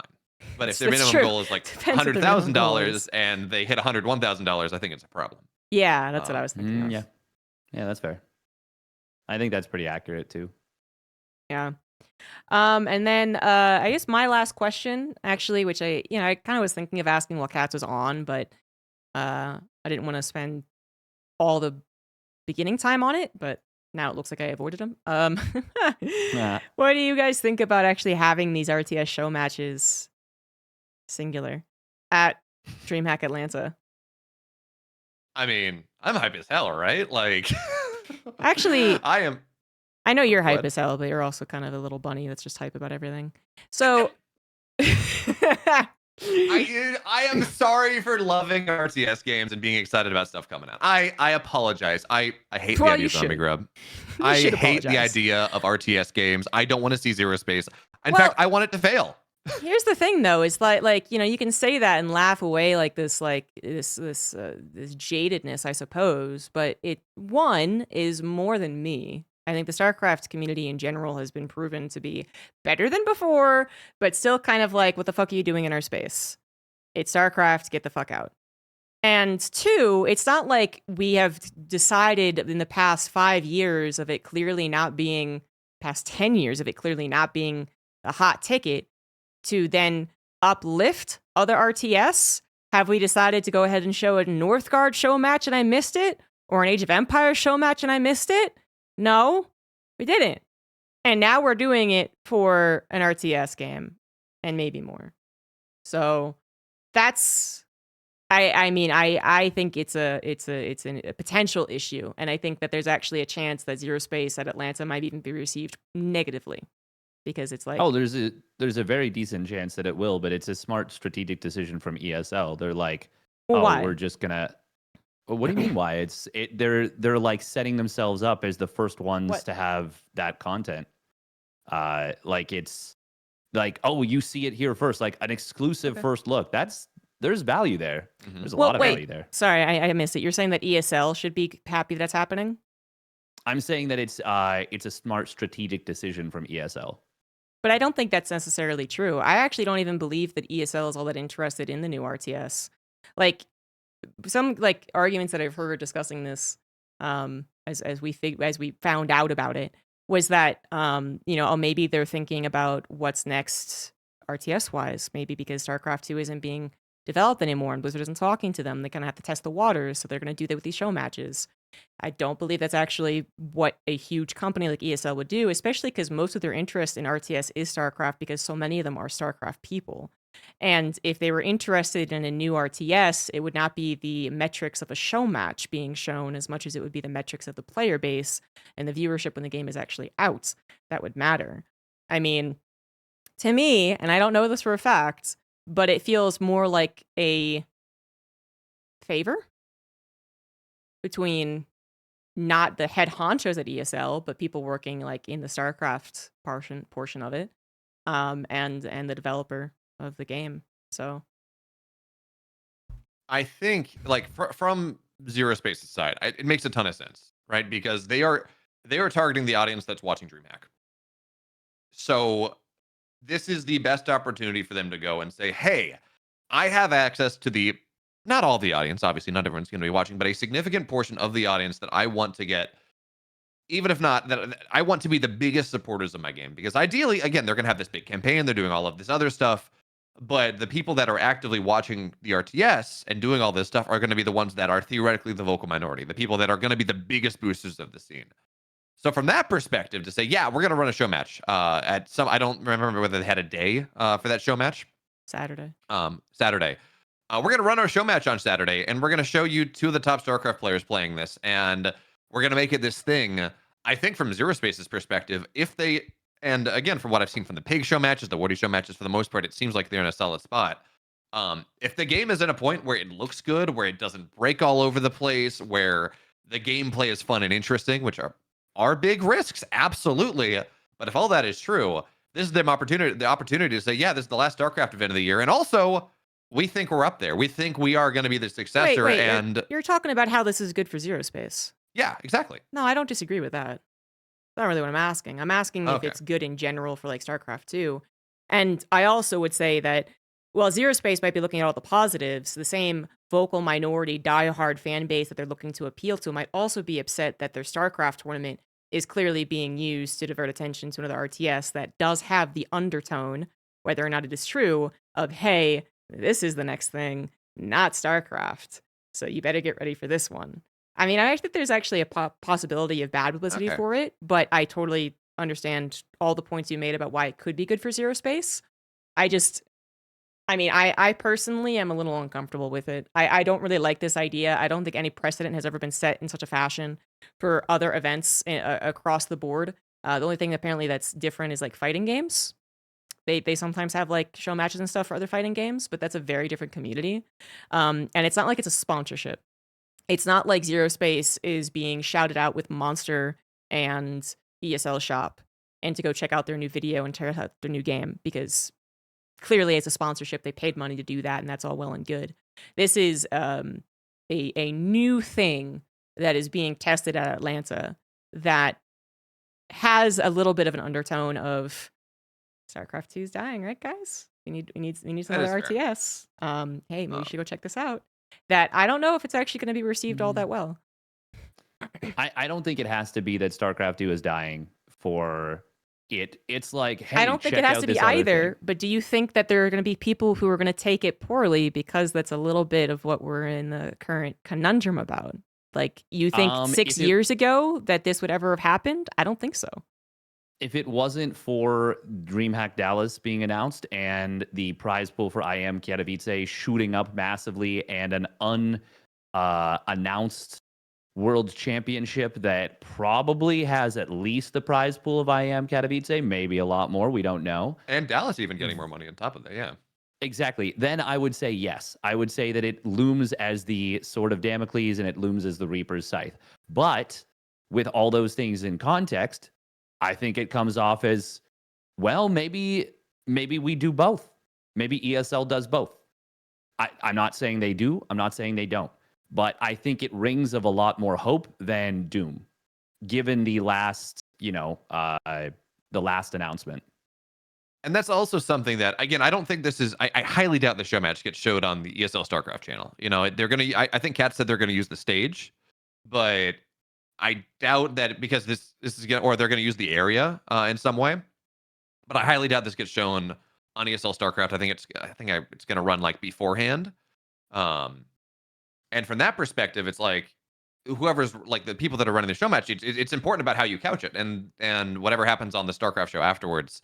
Like, hey, this is cool. This is also cool, right? It's a lot of it is, I think, is going to be how it's presented, and that is going to shape a lot of the narrative about how people are going to take it. That's I am surprised you are a believer that it's not going to be on the main stage. No, I think it's going to be on the stage. I don't think it's going to be on channel. ESL_SC2. Yeah, that's what I meant. Why wouldn't it be? Well, it's not StarCraft, but it's not. And yeah, but so you're saying that they're gonna do it on like some like crappy little Twitch channel that they have that no one really follows? I feel like they would put it on CatZ's channel. I feel like CatZ would put it on his channel. Well, not to disrespect CatZ's channel, I'll do that. Like if you put it on anyone, even Roddy's channel, which gets like 1,000 viewers, pretty much like naturally, that'd still be not that great. I feel like, just because obviously the big benefit is that you are putting it on a channel that is going to guarantee you'd have 10,000 viewers. Oh, well, yeah, maybe. I get that. I do feel though, like I wonder, and this is a very question I don't have answers to, but like contractually, can ESL show non-StarCraft content on ESL_SC2? That's a good question. Because Kalaris brought up that certainly when Blizzard was actually looking at stuff, they would never have allowed this to happen. So That's kind of what I'm supposed to thinking. happen Like, I don't now. know that they could, like, from a contractual perspective. Well, You have X yeah. number of sponsor hours and things, and I don't know. Yeah.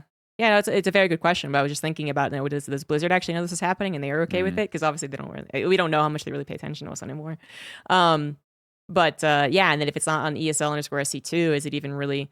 Because if it's not, then actually, I guess I don't really have a problem with it. Weirdly enough, I didn't think of that as being a potential non-factor, but yeah, if it's not, then I guess I don't really care, because then it's kind of in line with just like a festival feel, kind of just like getting anything going before the stage is really ready to go. It's fine. I don't care.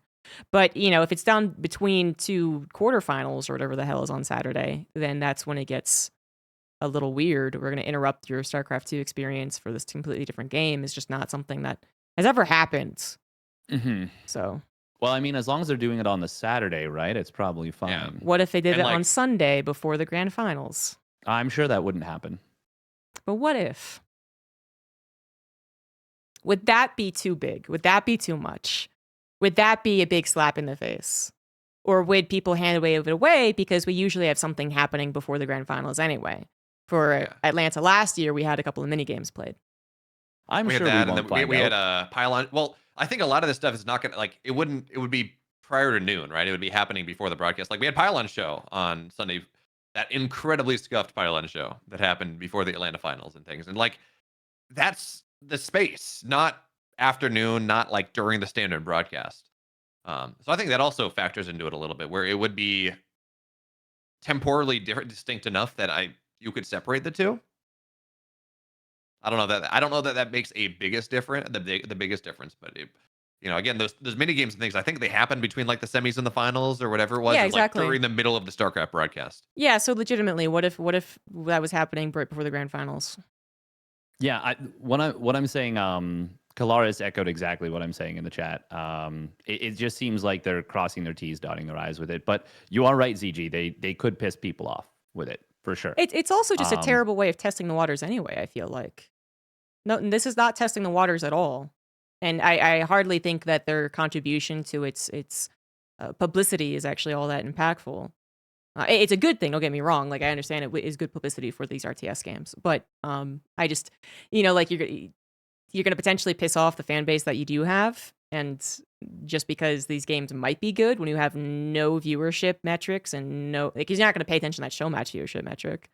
Then you have no player base numbers or anything like that. Like, it's a very weird thing to do. I mean, but I think you're underestimating the power of like the big first look. Like that is is going to draw a lot of people in that otherwise wouldn't watch an ESL StarCraft 2 tournament.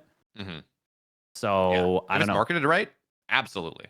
Like this could actually end up. Oh, you're saying that ZeroSpace or Stormgate or Gates of Fire, whatever it is, would actually draw people in to watch the StarCraft experience. That is not just possible, but very likely. I actually don't feel like it's going to do very much, but it's it's certainly worth pointing out. I think it's one of those things where it's a question, like if it's on ESL_SC2 and they say ZeroSpace at 11 a.m. and we go immediately, or 11:30, it goes that and then it goes immediately into the games. Then maybe there's some audience transfer. If it's like on CatZ's channel, then he raids up ESL and whatever. Maybe that's a little weird. I don't know. I don't know. This is. I think what we're gonna have is like a difference of opinions, and that's totally fine. You guys might be right. I might be right. I have no idea. Something else entirely, a mix of everything, all that good stuff. But I do think it is a discussion that's worth having, especially after the fact. I am very curious to see what the impressions are going to be and in what way it could be a success or a failure. Because, maybe if it does, if Atlanta gets a 25,000 viewership final instead of 20,000, whatever it was last year, then, there's maybe something to be said about that the RTS happening, ZeroSpace happening before it or whatever. But I don't actually know if that's true, and also it is still hard to really relate back to anything that happened previously. It could just be that the finals are better players, better matchup, or the StarCraft 2 is just Casters on exploding in site. popularity, whatever. Exactly. So it's hard to kind of connect to that, but we'll certainly see. But I thought it was interesting to talk about. I think the big thing to take a look or to compare or whatever is it's gonna be interesting to compare viewership numbers for the show match versus the actual tournament. Right. I think for ZeroSpace, I mean, obviously, I think the StarCraft probably beats it, but it's gonna be it's gonna be interesting. I don't know. How much hype is there for something else, especially in alpha? ZeroSpace has done numbers on like Pig's channel and things, but yeah, it has. But I do think that like YouTube discoverability really helps with that. Very different, yeah. And then also, like, as I said, I don't think they'd actually be really paying all that much attention to the show match numbers, unless it blew it out of the water. If there's 25,000 people and then ZeroSpace or whatever RTS gets shown, it's 50,000. Okay, well then that's clearly just that's a good thing. But if it's like 18,000 because it's between matches and it's not like the thing everyone was looking forward to, but it's still an okay number. Like, you don't look at that and say, well, this game can get 18,000 viewers.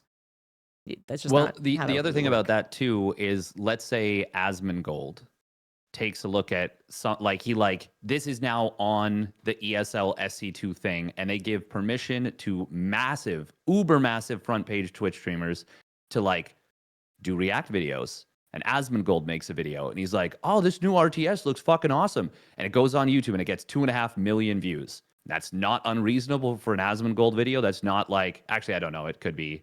I don't think that's. I don't know. I think that's pretty reasonable. But I might be fudging the numbers. Maybe it's 1.5. Maybe it's 5 million. Maybe it's 750,000. Regardless, giving it's easy to forget that the two RTSs right now between ZeroSpace and Stormgate are in a bit of a race. They are racing against each other. So it makes sense for them to get stuff out as quickly as possible. And it makes sense for ESL to see which one of these, if StarCraft 2 does die, or if one of these becomes a worthy additional esport to cover, which one of these two is going to win the race. Yeah, I do think that what you would do then is wait for the game to be released and what grassroots scene is bigger. Because at the end of the day, this isn't a guaranteed success, especially in terms of the size of esports that ESL would want from either game, because none of these games are backed by a huge developer that has money to force an esport.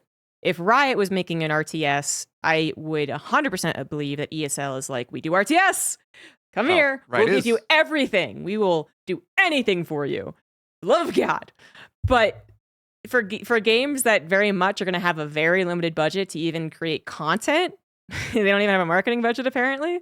That is entirely dependent on how the grassroots will figure out. I highly doubt that anything that a show match can do will convince ESL that this is the next game. I think it'd be a process in which they should, look at what is more popular in the player base when it's released and viewership when it's released. That they would then be like, this is interesting. Much like we used to do back in the good old days before developers just forced esports. I mean, remember ZombieGrub, there is technically kind of a Riot RTS on the horizon that Tencent owns the studio that David Kim is working on. So, technically. Well, that might be a mobile game, so. Not sure. We don't know. It is we don't know anything about that one. It looks like we're going to get an announcement, I don't know, soon, because they've started hiring. They opened a job posting for a community manager recently. So that would imply that they're starting to get ready to build a community and talk about it. Yeah, maybe. But yeah, and then I know Riot has invested into Cross-China, but that's not. Yeah, but they're not a major investor. Yeah. Anyways, I thought it was an interesting conversation. We'll see what happens. We'll probably have another talk show before Atlanta, just to preview Atlanta. But that's going to be it for now, I think, unless you guys have anything else you want to add. Cool beans. 3.5-ish hours. Nicely done, guys. Well done. We did it. Sub 4 hours. All right. Thanks, everyone, for watching. Thanks to all of the guests we had, which 2 are now gone, but appreciate Beomulf, Steadfast sticking around till the end. And we'll see you guys next time for Real Talk Strategy. Please follow these lovely folks on the Twitch channel and all that. Bye.